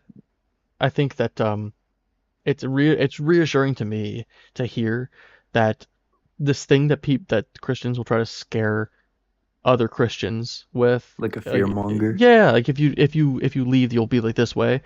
It seems like, though it was true for me, and it seems like since it was my experience, it must be true because like I've lived it and everything. I keep meeting people who are apostates who just they don't go down that nihilistic route. Most of them don't. I rarely run into somebody who looks at life the same way I do post religion. You know, like I just I think it's it's nice because I'm not happy with the way that I turned out. There's a lot of shit that I got to deal with still, and I think I'm doing a pretty good job at dealing with it. But it is reassuring to me that other people are able to deal with it in their own way that I think is just actually more healthy than like what I'm going through, which is pretty identical to what they try to scare people into what the reality will always be. Yeah, I mean, like, I could make it the case such as that it is to be life. It doesn't necessitate a meaning because um only because there won't be an end, right? It would still necessitate a meaning even if there is an end, right? Because the meaning, if not valuable to you, would be valuable to others. And if I'm not able to prove that, um like if I'm not able to prove that it would not be valuable to others, then I would just go with that it would be valuable, if not to myself, but to others. So therefore, life would be that like valuable. Yeah, I think that that's a good way of looking at it. Of course, my mind just goes to like, well, the sun's gonna blow up, and it'll be like we were never here in the first place, so ultimately meaningless, you know. But, Yeah. So when I you say know, valuable, like, right, it's like not necessarily everybody thinks about that, and I agree that some people are mostly like some people can be ignorant to this. It doesn't necessarily make it wrong. Ignorance like isn't wrong. Um, but it would just say like it would be valuable to them, yeah, I even agree. even if they believe or disbelieve. No, I completely agree. Like, I think that meaning is just something that is derived from somebody's value, right? What they perceive value to be. Like, if you feel like you get meaning out of your life, then you just do, like you do. And if somebody else gets value out of you, you have meaning to them. I don't think that anybody has this intrinsic meaning. I don't think it is coherence, right? Because I don't know what it would mean to have intrinsic meaning, right? Like, even if God gave us meaning, then we would just have meaning to God, like subjective to God. So I just Yeah, think and I that, like, mean even to presuppose that like if we are like immortal in the sense of like our soul can never die, then to say that we have meaning, I believe would just be illogical, right? Because if you never died, then everything you're gonna at one point experience everything. logically everything that could Yeah. happen. So then what constitutes meaning? Yeah, I think that, yeah. Yeah, it's a really good point. Something that I haven't considered all too often, though it has crossed my mind. If you do live for an eternity, your life is just less valuable in general because it's like abundant. It's ever replenishing. Like, if you have an Yeah, infinite supply of like, of let's like say gold, of then gold, right, then yeah. who gives a shit? But if you got like this if you got this one grain of sand, it's the last grain of sand in the entire universe. Oh my God, it's the most valuable thing. It's the only one left. You know, the only grain of sand. Where we have an abundance of that here. You go to any beach and get a whole truckload of it. Yeah, but if you have an abundance of life, not only that abundance taking away that value, um, but like what you were saying, you would eventually do everything, and lives would be um over the grand scale of deep time, like deep time, they would be identical except for like the origin. Everybody would have experienced everything that they could have nomologically experienced. Yeah, yeah, I mean that would just be that would be my take on it. It's very Do you would cool. you like yeah. Dude, I think you're a So really I think you're really cool, dude. I'm really happy to have met you. So crazy. yeah, I usually don't I stopped going on my main account. I had people like I in my philosophical like studies, right? When I first began, I learned from others, mainly Orthodox Christians, right? And so when you come from that background of people knowing who you are, and then using your like personal account to necessarily say like, well, this is why, these are the reasonings, this is the logical conclusion, these are the epistemics, this is my metaphysics, right? And you get people who fundamentally disagree. Not everybody's going to be like welcome to you anymore, right? Yeah. Yeah, that's why people use pseudonyms online in general too. Like I don't go by my first and last name on here. Well, there's like obviously safety reasons. Because doing this comes with built-in hate, you know. But even like giving away information, it's like people can like take that, and people who know you will like not take you seriously. So you go by a pseudonym to talk about this stuff, like what you're doing. Like you have allegedly another pseudonym that you probably presumably operated under before, and now that you have a different view, you're just gonna take up a different internet identity. So I think that. Yeah, I completely agree with what you said. It makes sense. Well, yeah, I guess I get, yeah, I'm a, it was honestly refreshing to kind of have this talk. So I think I'm like, I think I'm just gonna go lay down and just go to bed, honestly. I Go to feel bed, just man. kind of like refreshed. Good. Yeah, I'm glad that I could offer that. Yeah. Peace out, man. You have a good one. I'm glad that you feel refreshed. Enjoy your sleep. I'm gonna get probably one more conversation out for those of you who are still watching. But yeah, so crazy. You have a good night, dude. I like meeting you. You too.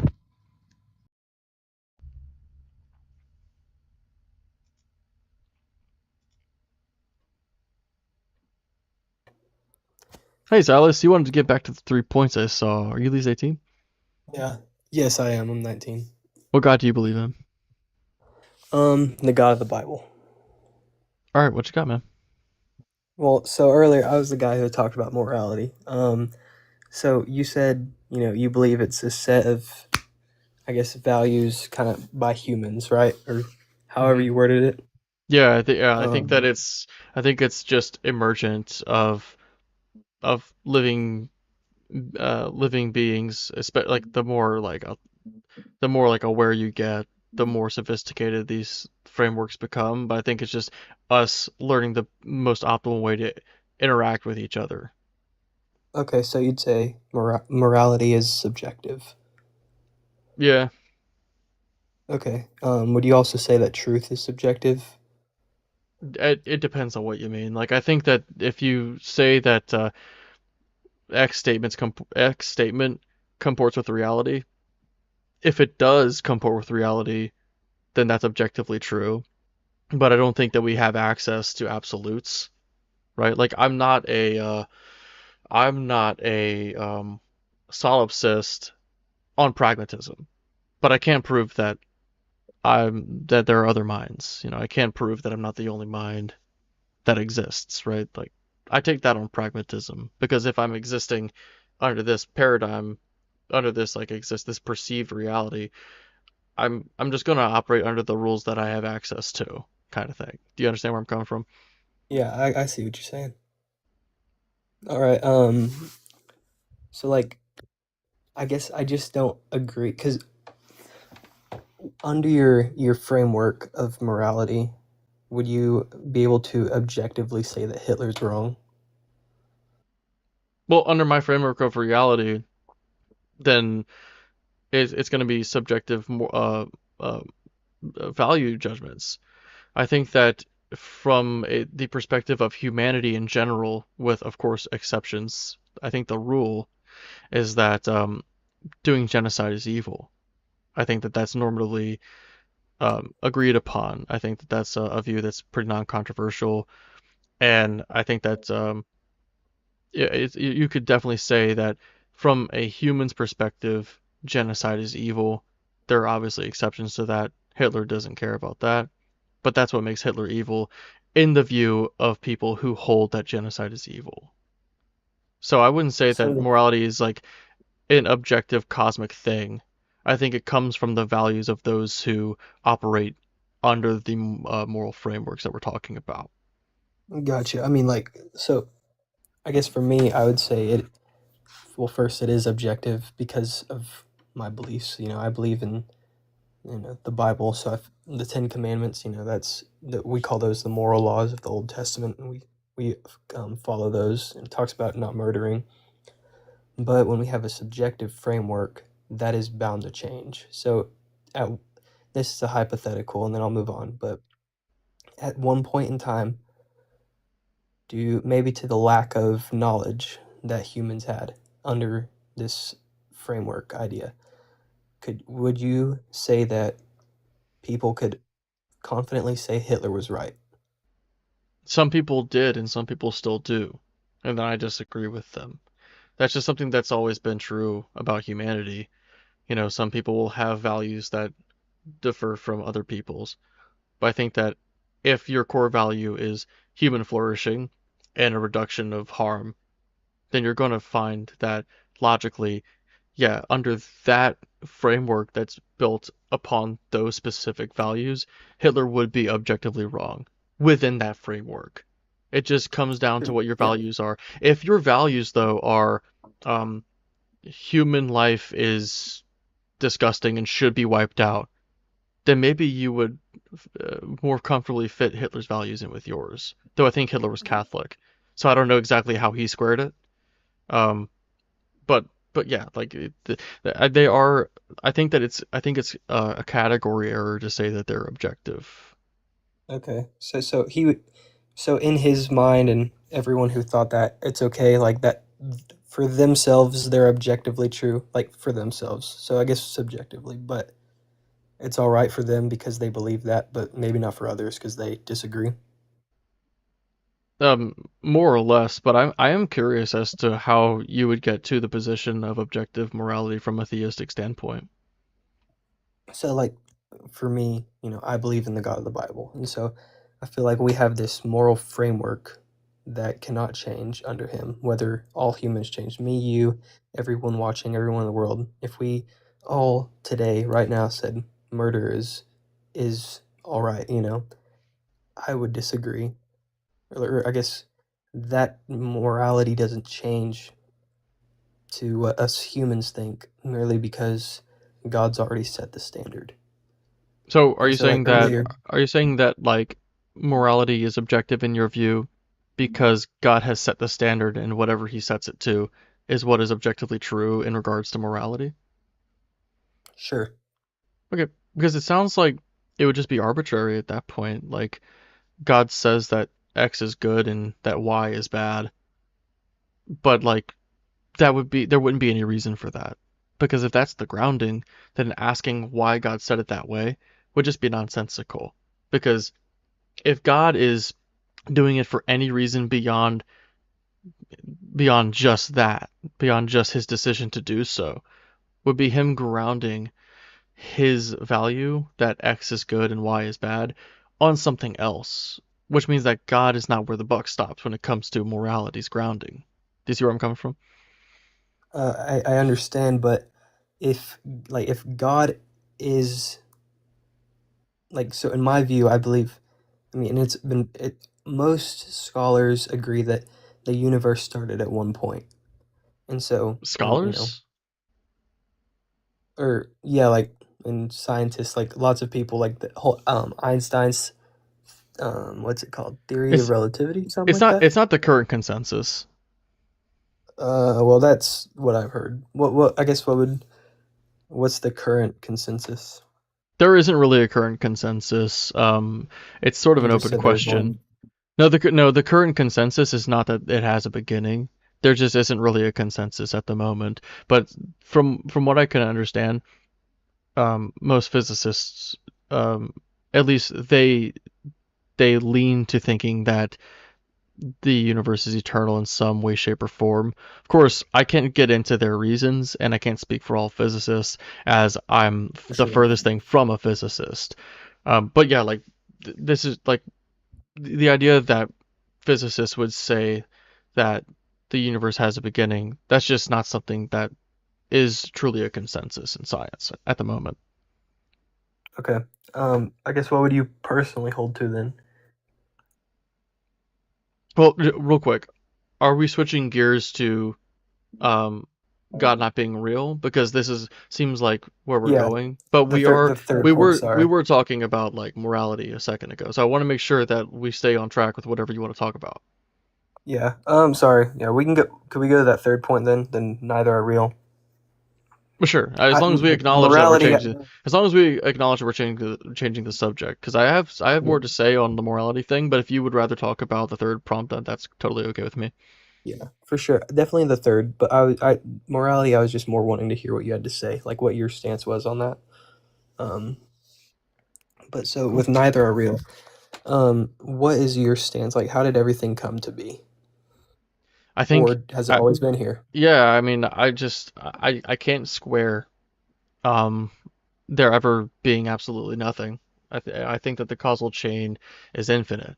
So, because we have causation, we do know that with an effect, it has a cause. As far back as we can trace, there's a cause.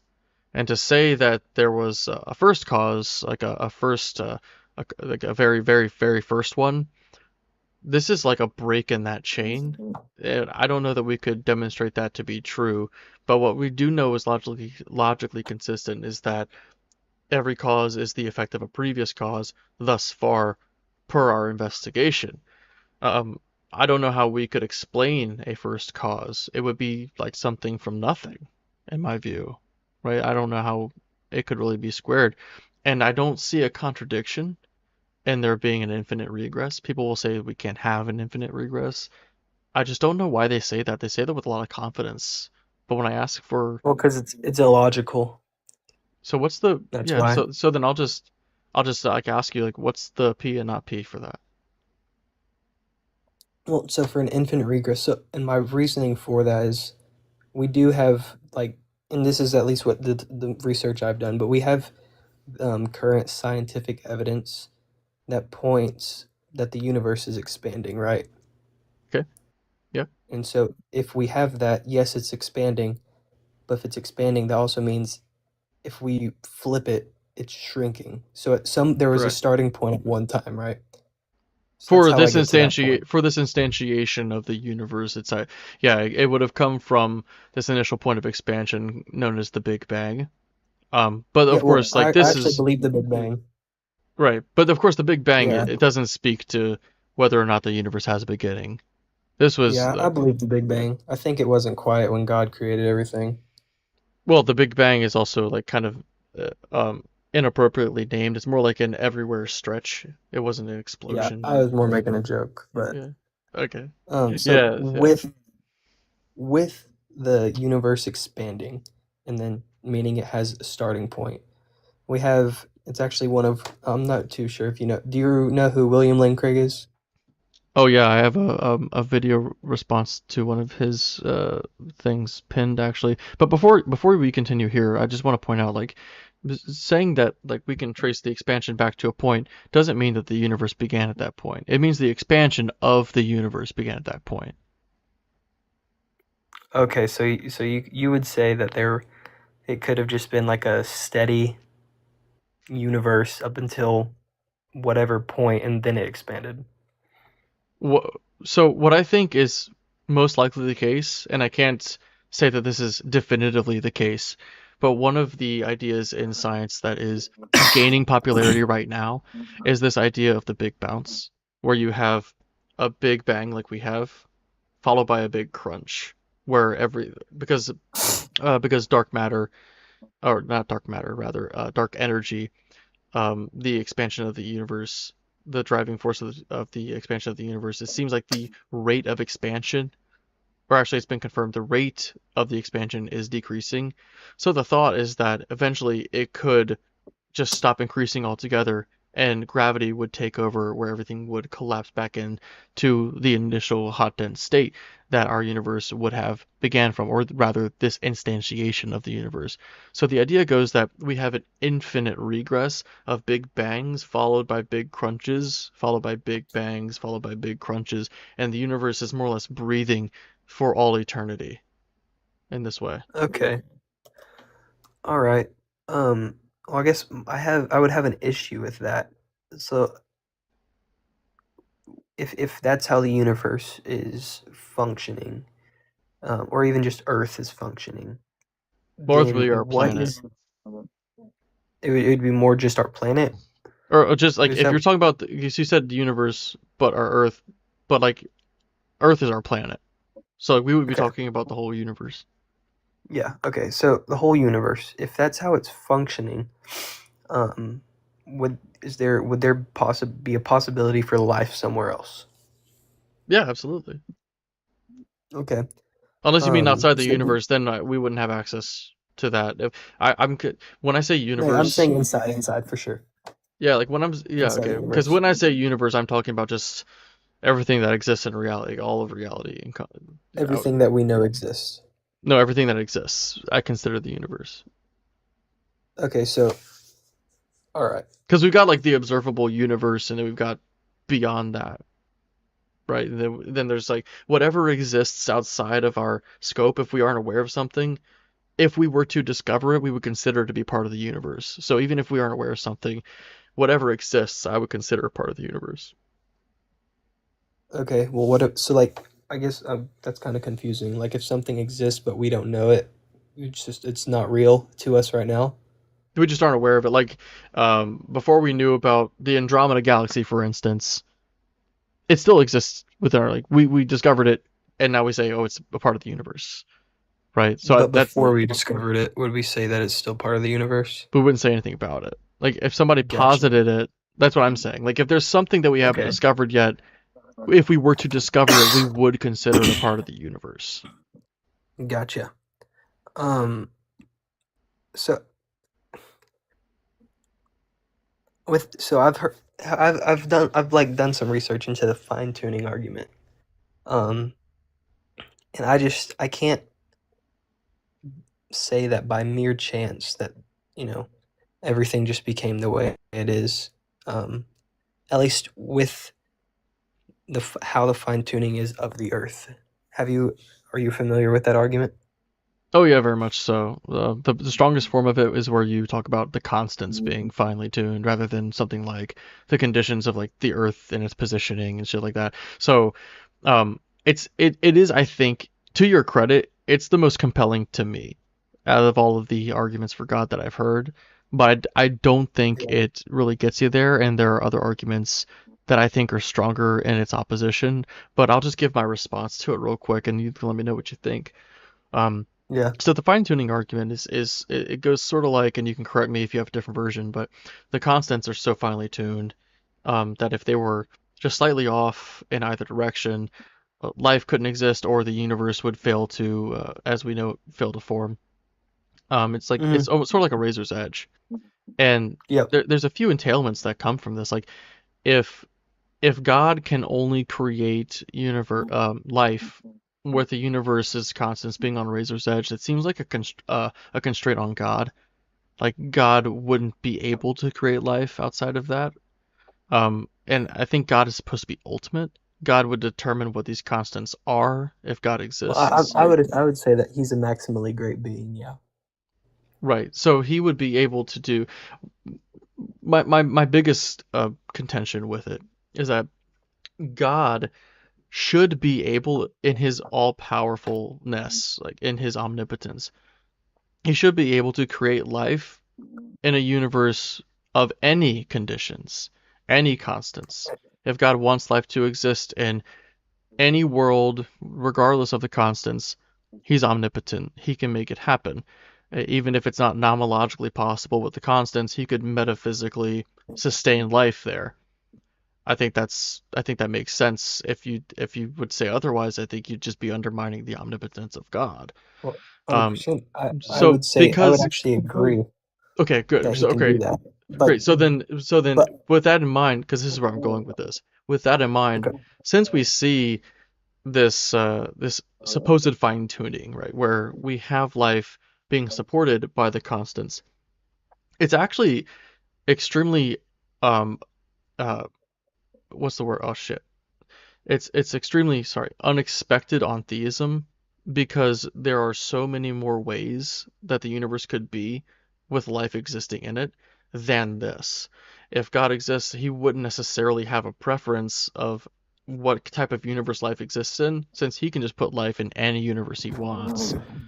He could do any any amount, whatever the constants are, there's more versions where the constants don't support life than do.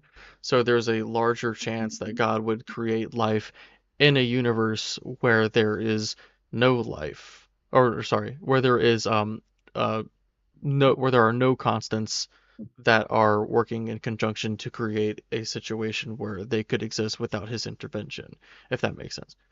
Under naturalism, we wouldn't expect anything like that. Like life would have to exist on this razor's edge. The constants are such that they do exist on this razor's edge, and I think that's the only way that they could exist.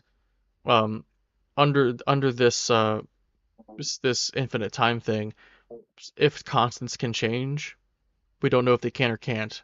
So if they cannot change, it seems by necessity life would have to exist. Not by like random chance, but by just determinism.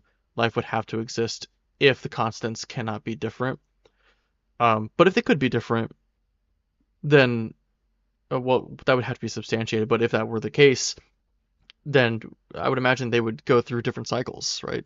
Where one constant is changing and one constant is changing. Given infinite time, you're bound to have a situation where they all line up perfectly eventually, no matter how long it takes. It could be a million big bangs and crunches, like we were talking about earlier, where life is just not possible, life's not possible, life's not possible, until finally, after basically an infinite, actually, yeah, a truly infinite amount of time, it happens to where it's just necessitated.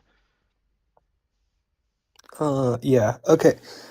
So with, like, I would agree that yes, due to God being a maximally great being, like all powerful, he could, yes, in technicality, create anywhere with any structure. Like he could produce life. I don't think that's the issue. Like, I think to almost hold that against him for not doing that is almost dumb, because it's not that he can't. It's just that my thing is he just that it hasn't. seems like it's like evidence against God because it's unexpected. You would expect God, if there's all these different ways. Like there was a good example that I heard a friend make. If you've got two blue envelopes in front of you and one red one, and somebody's going to choose one of them randomly, it's more expected that they would choose a blue one, like they're blindfolded. It's more expected that they would choose a blue one. If you've got let's say 10 trillion blue envelopes and 10 red ones, you're way more expected to choose a blue one. So that's kind of like with God. We don't know why he would have a preference to pick this red envelope, right? So the red envelope will be very much unexpected by God to choose. He doesn't have a reason that I can think of to choose this red envelope where the universe is finally tuned for life. There's so many other options for him to create a universe with life that don't need the constants to coincide with that. In fact, it would be great evidence for God, in my opinion, if the constants could not support life, but life existed anyway. I think that would be a pretty good smoking gun for theists if we existed in such a world. But we don't. We live in a world that's unexpected on theism, where naturalism seems to have the upper hand. I disagree, because like I said, I think he could. I just think he didn't. What authority do we have? Just, I'm Christian, you're atheist. Just as people, what authority do we have to say, he chose that? We don't That's have the point. any authority. No, that's the point. Like, because I'm not saying that he couldn't. Like, obviously, if God's all powerful, by chance, yeah, like if the odds are against it, and we don't have accents, like you said, like who are we to say what God would or wouldn't do? That means that we shouldn't really consider how God thinks. We can only really argue by the principle of indifference here. Like, we don't know what God would or wouldn't do. Why would God want it to be according to the constants? Why wouldn't he? We can't really speak on that. We just know about the ways that the universe could exist with life. Under theism, all of them could have life, and only a few of them could have life where the constants are matching up. So from a statistical standpoint, it's just extraordinarily unexpected on theism for this reality to be the one that we get. And that's one of the that's like a major reason why I don't think the fine-tuning argument is very good. Compelling to me anyway. Sure. I still like, with going back to the whole authority thing, if if we'd have no authority to kind of assume or say like why God did or didn't do something, that would go almost against that first point you have. And then you said morality is subjective, so we could not objectively say that God is evil due to his actions. We Well, would hang have to on. find something outside Are of we that. wait, are we going back to the first prompt again? Well, I was just saying, like, there's a connection between those two. I just wanted to like make sure that, because we started there and then we transitioned to the third prompt, so I just want to make sure that we're consistent. We've been talking about the third one for a while now. Yeah, I mean,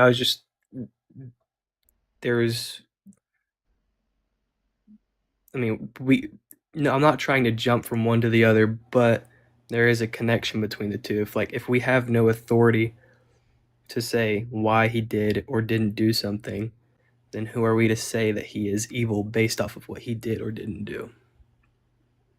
So I mean, this is a pivot. I can engage with it if you want, or we can just like stick to what we were talking about before about the constants. Whatever you want. Okay, well I'll just keep it consistent. So, do you have a response to what I said about the statistics? I haven't looked into that, so I mean, I can say that I will. Well, it seems like you've done at least enough looking into it that because this was like your argument with the fine tuning, you would already agree that there's an unlikely chance that life exists with the constants being the way that they are.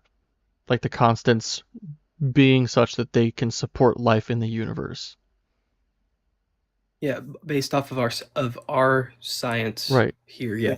Right. And that doesn't take away from his all-powerful nature, that at least that I correct. hold to. And that's more to my point. Like I'm taking that into my view as well. Like he's all powerful, and it's unlikely for us to exist in a world where the constants support our existence. These things are true. And God could create us in any number of worlds, regardless of what the constants are. And one thing that you have said, which I agree with, we can't say with any amount of certainty what God would or wouldn't do. So we have to reason with this in like a purely statistical way. Which one is more likely? There's a vast number more universes that we could exist in that just don't have the constants to support life under theism because God's all powerful. And there's a very minute number of universes where we could exist where the constants support us. So statistically speaking, it's just very unexpected on theism that we would exist in the universe that we exist in today. Does that make sense? I see what you're saying. Like, yeah, I mean, like I said, I think, yes, he can create anywhere, but at the same time, I would hold to that the fine-tuning argument does still provide proof, because yes, we are here. I do in have a the way that question it though. is, Like but with because the fine-tuning, with the fine-tuning argument though, like if the constants are different ways, there's a whole different things that there's probably possibilities that could occur that we wouldn't even ever expect depending on what you set the constants to. So we are sort of assuming that God is intentionally creating life. Like God wants life to exist. That's kind of like baked. That's like an assumption baked in. But we already agreed that we can't really speak on what God is motivated by or what he wants to do. So I would just wonder, like, if there is a God, why would we expect that God, if he's real, wants to create life?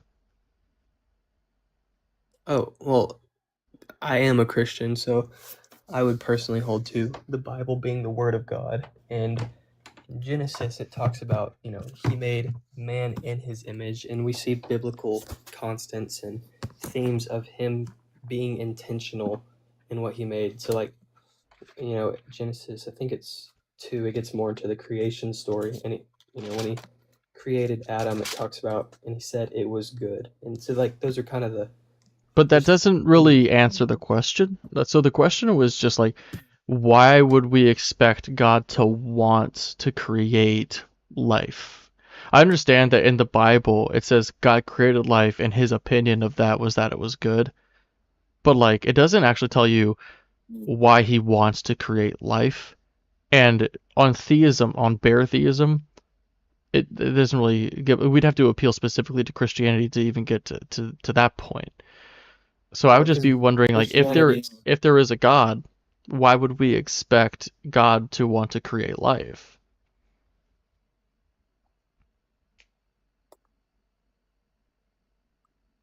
I mean, he's all powerful. He can kind of, again, like, kind of, who are we to assume? I mean, right, exactly. I, Like, I so we I couldn't read in the say whether Bible. or not he wants to create life. So saying that, like, we expect God to want to create life is like a bad starting place because, as you have pointed out, we can't assume what God does or doesn't want. But life doesn't just come into existence without him. Like, Can it doesn't you mirror, like, it doesn't just, Can you? in my That's a belief. bold, like that's like the core claim of what you're making, which we're currently just like disputing. But can you demonstrate that life cannot come into existence without God? Because I've never seen life come into existence with God. So, okay, first humans. Have humans always been here? Like, I mean, I believe we have Adam and Eve, right? Humans have not always been So, here. No. okay, so we had, I guess, 1 or 2 original people. We'll just run with the idea it's Adam and Eve, right? Is that all right? Well, if you start with 2 people, you're going to run into a situation where we can never get to the population that we have today because there isn't the gene pool is not wide enough. We would be inbred out of existence.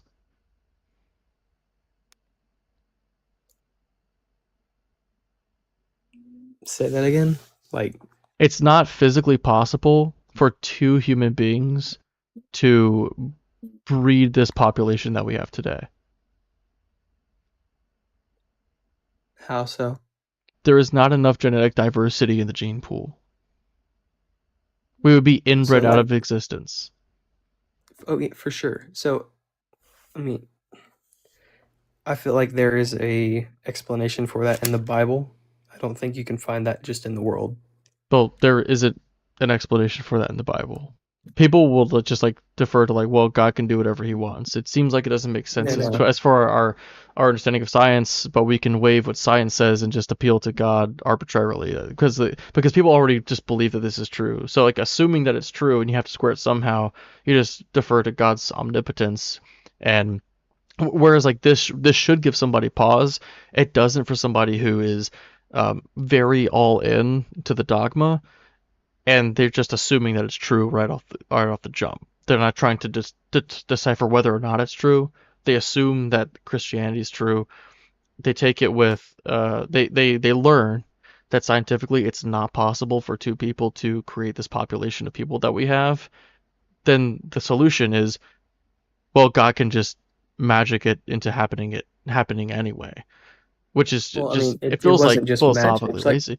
the biblical story behind it's the Tower of Babel. You We're know, talking about Adam and it Eve talks though. about, yeah, well, you're talking about how, getting inbred out. Sure, no, yes, we would get inbred out. Like, completely agree up until a certain point. But if before then something else happened, so like Tower of Babel, it's also in Genesis, I think. But it talks about they're building this tower to to reach God, and he demolishes that, and then they're all. It doesn't say specifically skin tone, so we're not sure, but they're all speaking different languages. They cannot communicate with each other. And so that's kind of at least what some people hold to is like, where But we how get. does that speak to the problem that I presented about there not being enough genetic diversity in the gene pool? That's just a story about where humanity wanted to build a tall tower, God got mad, so he split their languages. That doesn't change the biology at all. I'm saying some people hold to the idea that, like, I guess in a way genes were split, so like different races.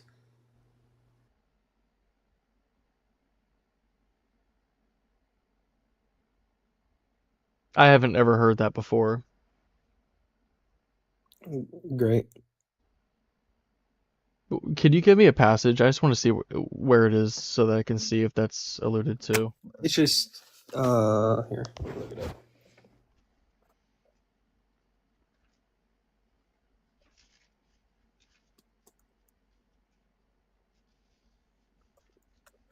It's Genesis 11, 1 through 9 is where the Tower of Babel's found. All right, 1 through 9. Now the whole earth had one language and the same words, and they migrated from the east. They came upon a plain in the land of Shinar and settled upon, and settled there. And they said to one another, "Come, let us make bricks and fire them thoroughly."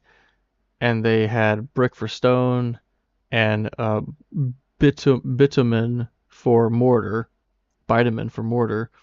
Then they said, "Come, let us build ourselves a city and a tower with its top in the heavens, and let us make a name for ourselves, otherwise we shall be scattered abroad upon the face of the whole earth." The Lord came down to see the city and the tower which the mortals had built, and the Lord said, "Look, they are one people, and they have all one language, and this is only the beginning of what they will do. Nothing that they propose to do will now be impossible for them. Come, let us go down and confuse their language there, so that they will not understand one another's speech."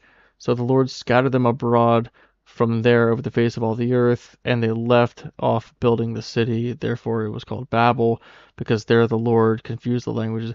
It just talks about him confusing the languages. It doesn't say anything about the genetic material being changed. It just talked about them being scattered. I mean, I would hold to a form of evolution. Like, I do think we adapt. It doesn't change the initial problem that I said. And even if this is this before or after Noah's flood, by the way? This is after, I think, isn't it? Let's see. I think it's after, but if it's before, there's like an even bigger problem. It's after, yeah. Okay, then I won't even say what I was going to say. So that's fine. But it doesn't answer the initial problem. If you start with the two people, there's not enough genetic information. Sorry. And to appeal and to appeal to, like, well, God can do whatever he wants, I'd have to be assuming the paradigm, which is the very thing in question. So I can't do that because I would make it circular. Gotcha. Okay. Could we jump back to that that first point then? And then I'll let you go. Let me make sure. Hang on, let me check something real quick. Sure. Yeah, there's nobody else requesting. We can do that. Okay. So, the point I brought up earlier, we have no authority to say why or why not God did something. So then I guess back to the morality. Who are we to say that God is or isn't evil? And how can we judge him objectively? Yeah, so I would say that who we are to judge him are moral agents, and I don't think that it is accurate to posit how are we to. I think it's just a category error to say how can we judge him morally from an objective standpoint, because I'm a moral anti-realist. I don't think that there is a cosmic intrinsic set of morals that just permeate the universe regardless of anybody's stance or anybody's mind. We do have morals that we use to navigate life. If we want to accomplish this goal, then we ought do this. So if we want to have a thriving society, then we ought work together, for example. So that's a good foundation for a bare bones moral framework, like a core value that you can hold. We should work together.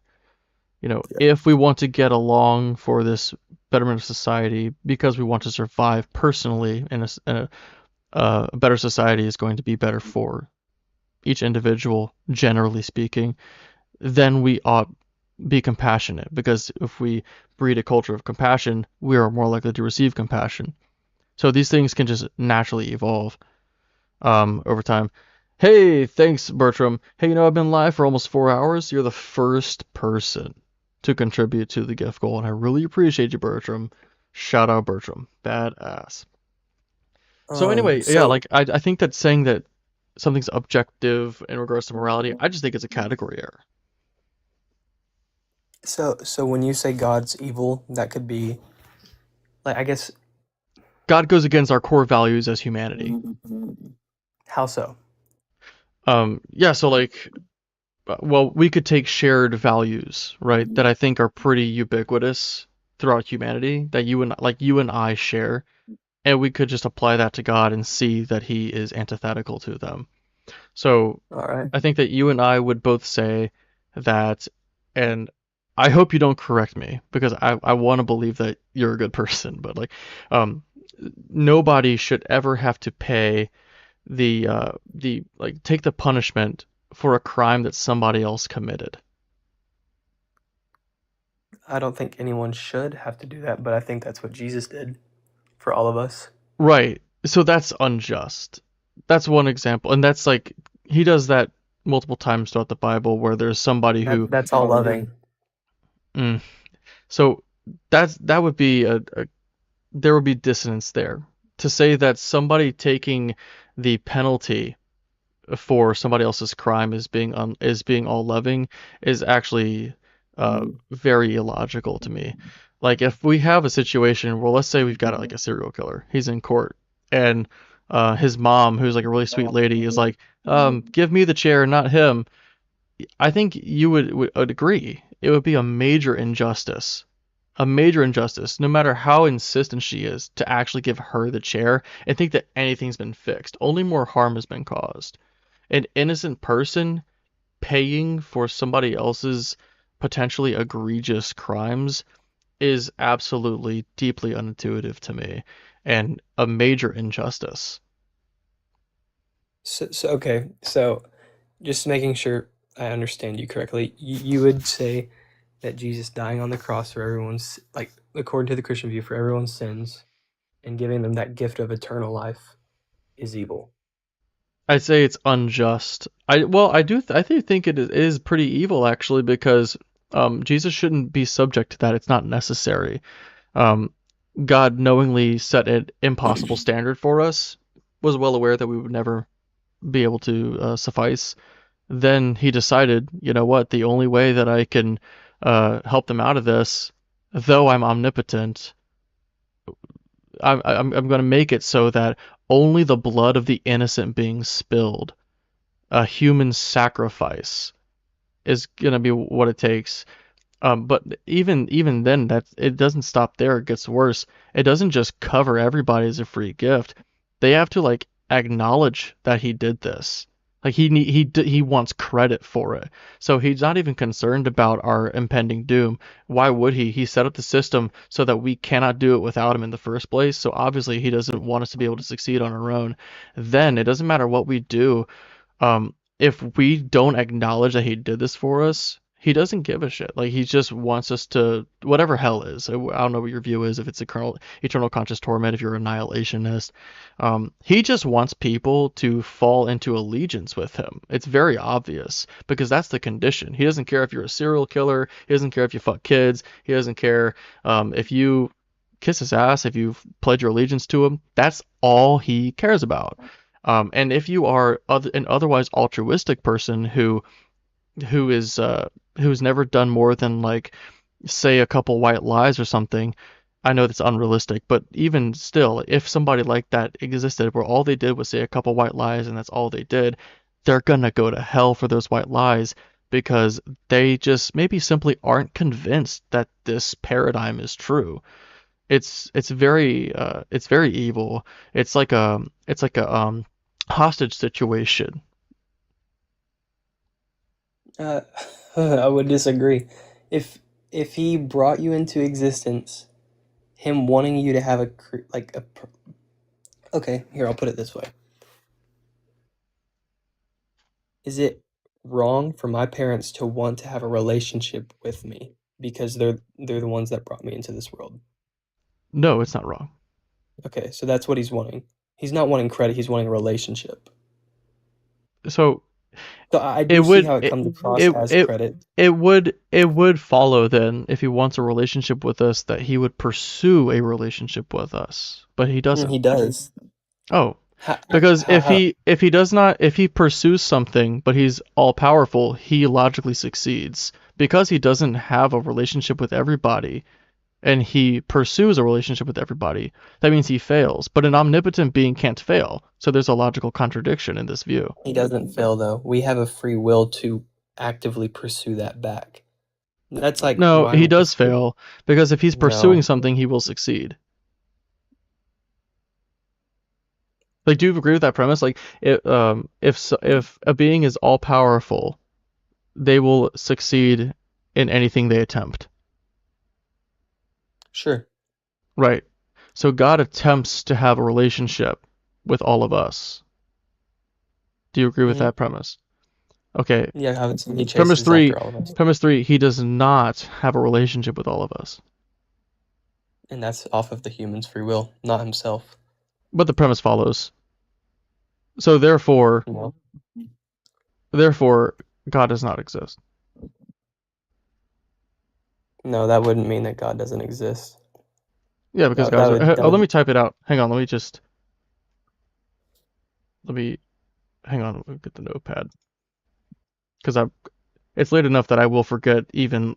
There's not a lot of premises, but I'm probably gonna forget one. I want to make sure that we can all see this at the same time.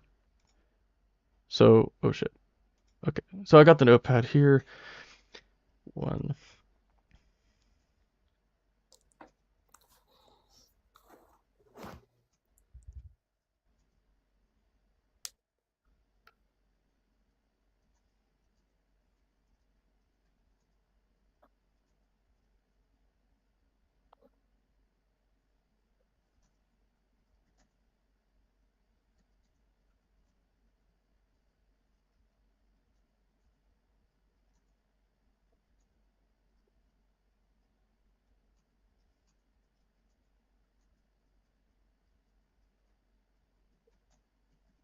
Oop, I spelled that wrong. Whoa.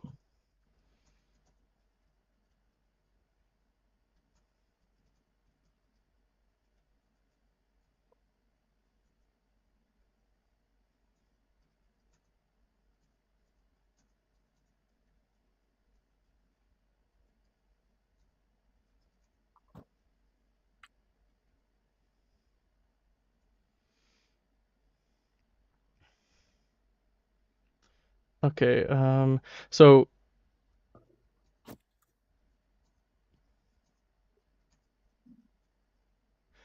That's an not how it all-powerful goes. It would being, be an all-powerful God that is being. not all powerful. Yeah, well, that would violate the second premise. God is all-powerful. Yeah, I know. I'm saying off of this, that like your conclusion would have to be God's not all powerful then. Okay, here, let me do it like this.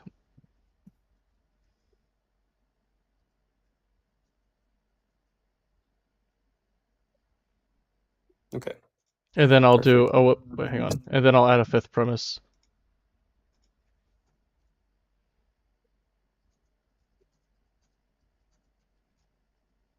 I forget what the word is for hidden premise, but this kind of negates the need for me to remember that word. So, yeah. An all-powerful being succeeds in everything they attempt. If God exists, God is all-powerful. God attempts to have a relationship with everyone. God does not have a relationship with everyone. God is not all-powerful, therefore God does not exist. I disagree, and this is why. Which premise? Oops. 4. Okay. God does not have a That relationship with everyone. he knows. So God in his middle knowledge knows everything, right? Everything that I'm gonna do, that you're gonna do, That's my personal belief because he is all powerful, right? And he's all knowing and all loving. So I do feel like that is a quality of a relationship. So just because we do not follow, like we have free will to choose not to have that relationship with him, doesn't take away from him not having a relationship with us. Yeah, well, like if you want to have a relationship with somebody, they have to reciprocate, right? I wouldn't say so. So like if I were to say that I want to have a relationship with my cousin and I reach out and they just ghost me, do I have a relationship with my cousin? Yeah, I mean, you're still cousins. I mean, there's a biological relationship there, I suppose, but we're talking about like a personal relationship in this context. I mean, you still know the person. Like, I've sure it might be one-sided, but like I still feel like there's a relationship right there. But that's not what you mean when you say God wants a relationship with us, right? Because otherwise there would be nothing on our end that would be necessary. Like God could just have like he's got this one-sided relationship, but that's all he wants. You're saying that you're not saying that God wants a one-sided relationship, right? He wants a two-way relationship. I would say that he wants you, yeah. But that doesn't, Right. I mean, it still doesn't take away from him being all powerful. Right. So God, well, that doesn't. So God wants a two-way relationship with everyone. And that's so relationship in this syllogism will be shorthand for two-way relationship. Okay, that's what we're talking about. God does not have a two-way relationship with everyone.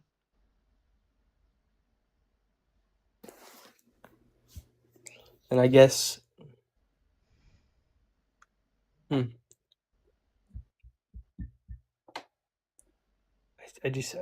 feel like if he wanted to, he could make that happen, but that would also then take away from our free will. So it doesn't mean he's not all powerful. Well, free will isn't really relevant to this. Yes, it is, because we can choose whether or not to have that relationship with him. So that's like, it's kind of everything about this. No, it doesn't, because like whether or not we are the reason why he doesn't have this relationship, it's still true that he doesn't have the relationship. It could be because of free will, it could be not because of free will. It doesn't actually matter. The only point that matters is that he does not have that relationship with everybody, but he attempts to have a relationship with everybody. Then attempts might be the wrong word then. If I might have just used the wrong grammar. Well, but so I use the word attempt, but you use the word pursue. I consider them to be synonymous. Same here, but I'm saying maybe I used like the wrong word. So you would say it's not true that God attempts to have a relationship with everyone.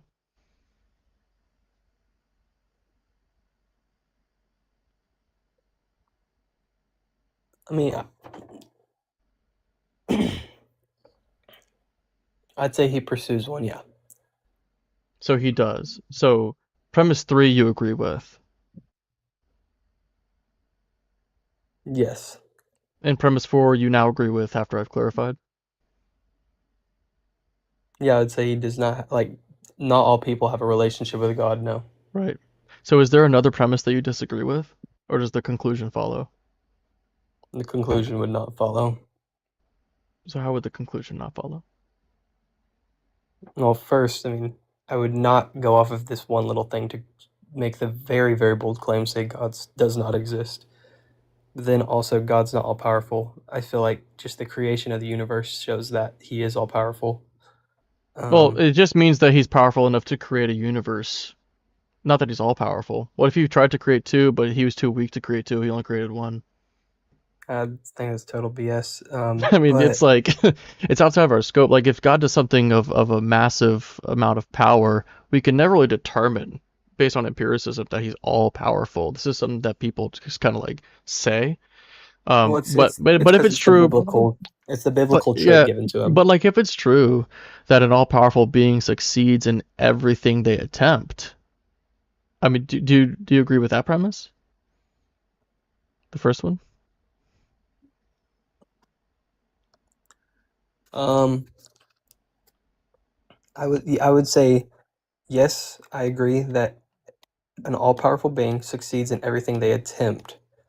Right. But I think I guess honestly, I think we would have a definitional like disagreement on pursue and attempt.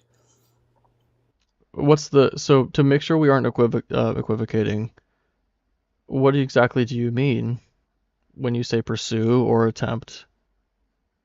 Um, so when I say pursue, I think attempt would be like doing something and failing.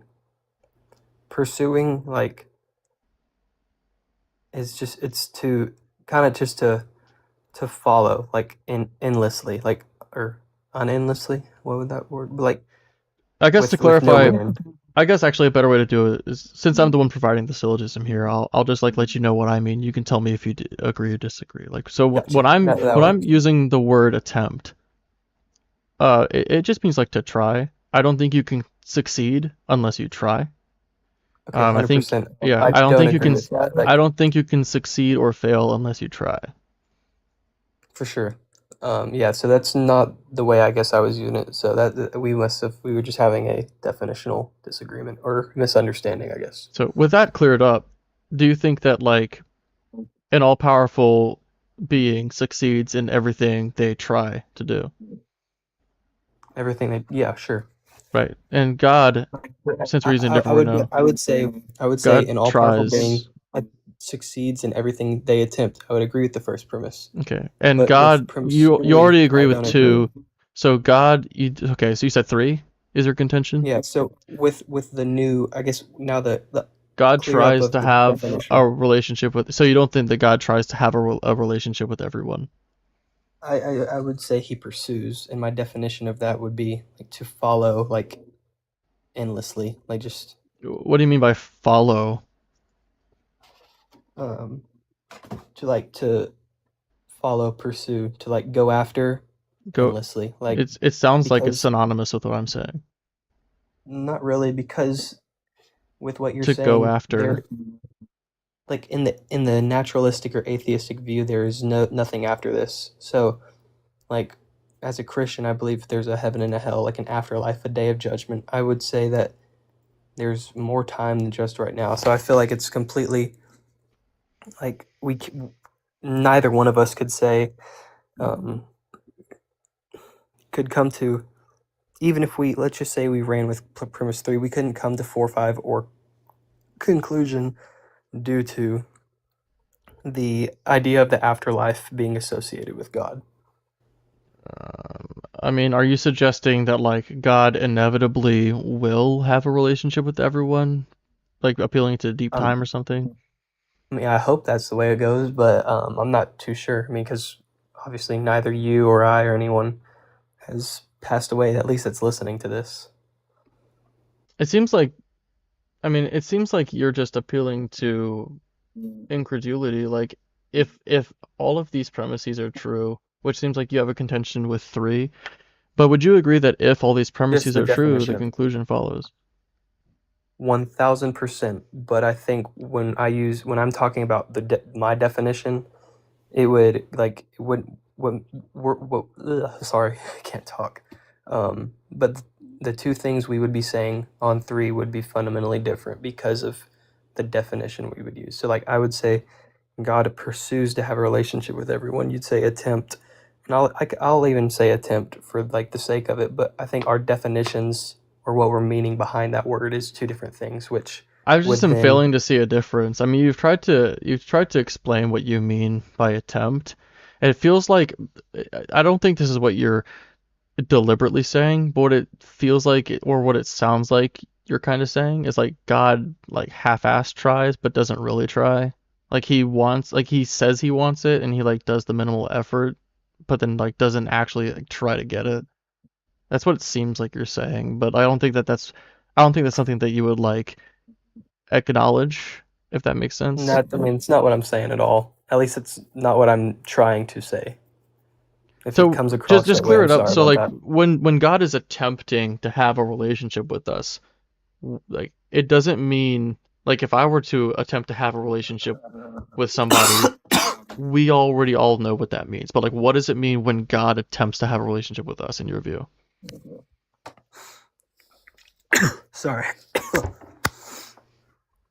Like I would say I'm trying to think of a way to word it that I haven't already.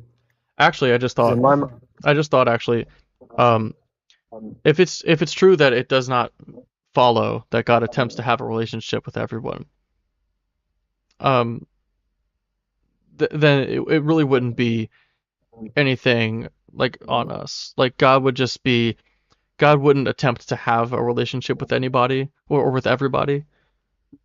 So God wouldn't necessarily want that. So he would be like creating people just to be separate from them. Like his intention would be to be apart from some people. I would disagree. Like, or I don't think that's his intention. Like, I would disagree if you're saying that's his intention. Does God want a relationship with all people? I would say yeah. Do you think that if somebody wants something, it's rational for them to pursue it and attempt to get it? I would say yeah. He would pursue it. He pursues But then, relationships. in your view, God doesn't attempt or pursue the relationship. And I say he does pursue to have the relationship. But not in because the literal sense. Like you're saying that you say that he pursues or attempts in like a different sense that you're having a hard time defining. I guess the thing I mean I said what I mean, and I guess it didn't make sense to you. Well, I guess with what you said, what I don't understand is I still don't get how it takes away from him being all powerful if he's just pursuing it. Yeah, because in this syllogism here, it does follow. If an Well, all-powerful but being if succeeds in there is a anything they God, attempt and they attempt something and they don't succeed, they don't get what they tried to get. They're just not but all-powerful. then again, well then who are we to say that he didn't succeed? Because if that there's an afterlife associated with God, how do we know? You know. Those aren't factors that we can really Well, then, if those aren't factors that we can really like come to a firm conclusion, we can't come to a firm conclusion like what you're talking about right here. Like we couldn't come to 4, 5, 6 or C. Yeah, it would just be something that we wouldn't be justified in positing. I mean, well then, flip it the contrary, the same. You'd have to say the same answer. What do you mean? Like you couldn't justify him not being all powerful, either. No, if these premises are true, then this conclusion would follow. This is a valid argument. It's just like if these premises are true, then it becomes sound, and it's just the case. Now, like obviously, logic on its face can't get you to objective truths about reality. Just given the premises are being true. Let me get this off of my face here. If the premises are true, then like that follows. So if we say that like eventually God will have a relationship with everybody, then sure, like then like the syllogism does not work. But if God does try, and ultimately some people will spend eternity apart from, like, do you think that that's true? Actually, maybe that could be a thing. Do you think that God will always, or do you think that God will inevitably succeed in having a personal relationship with everybody? Or do you think that there are some people who will be doomed to spend eternity in hell?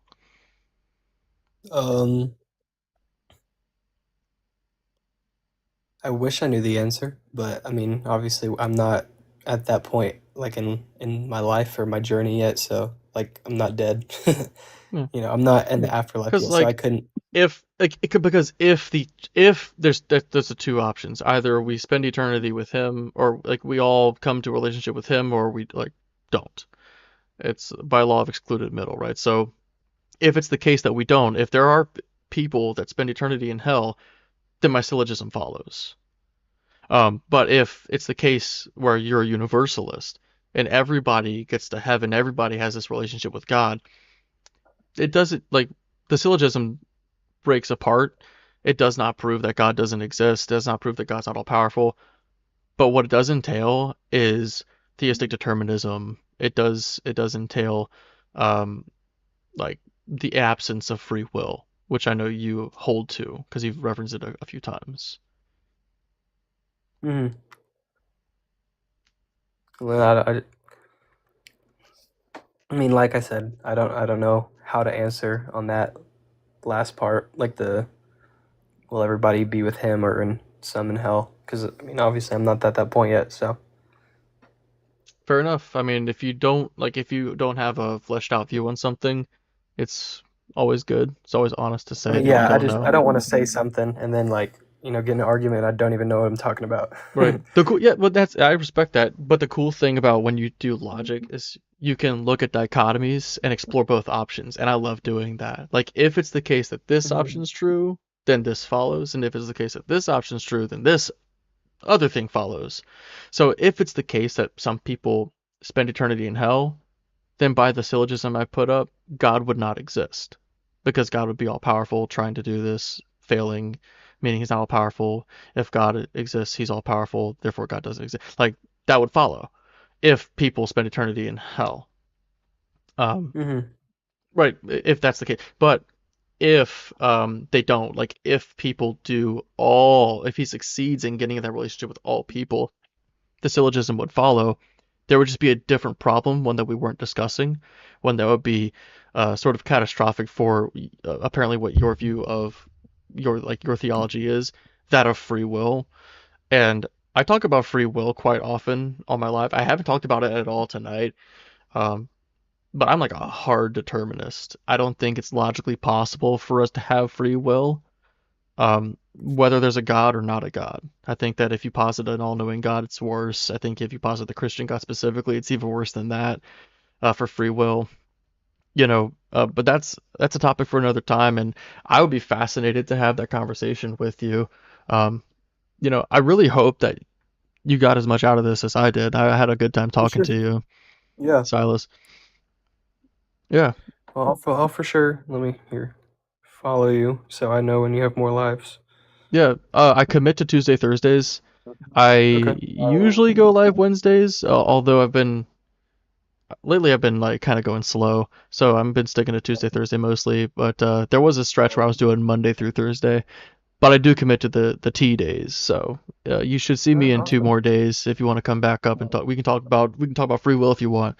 Maybe look into the Yeah. subject since like, because I'm down. Like, you're a pretty respectable interlocutor. I had fun. Yeah. Thank you.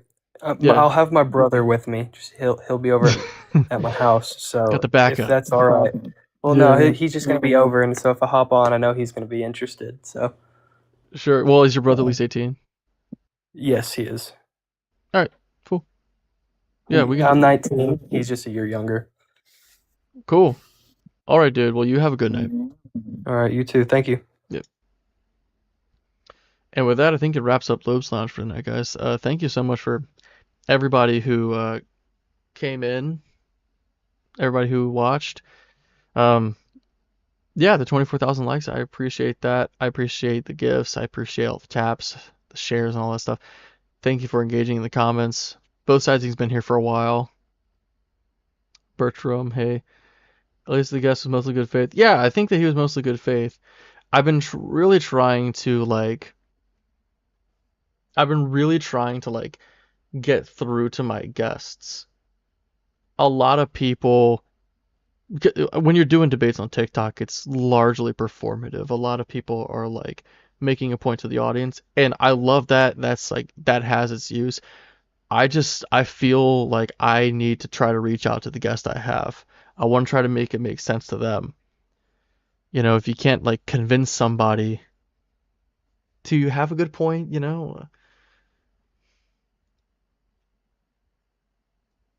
I ain't gonna lie, this is the one right here.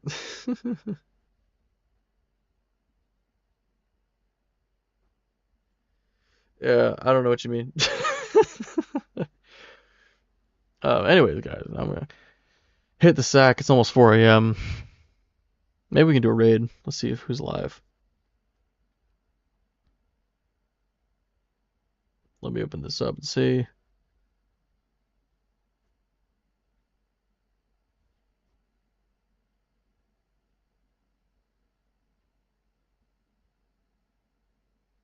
Yeah, good night, both sides, and thanks for hanging out.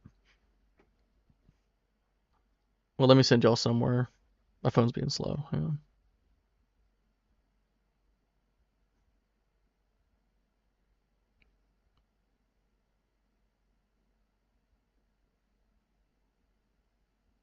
Holy shit, it's being slow. I'm trying to get out of this. Who's live? Maybe somebody else. Thanks, they eat their god. I appreciate when people get value out of it. You know, I've got my own like style. I really try to be good faith in most of the conversations that I have. He's cursed your phone. Yeah. Stop. Well, he's not all powerful, so maybe he can't stop me.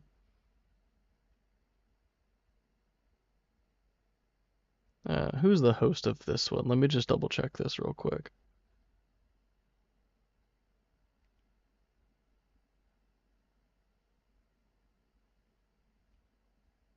Hey, Rav.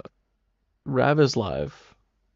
I don't know if I've ever seen Rav host something before. That's Rav Kavad Zone. RAVKAVOD Zone. Cyber's up there on panel. Nicholas is up there over there too. Go raid them. Yeah, I've never seen it before, AJ. But yeah, go raid Rav. See you guys over there. Peace out.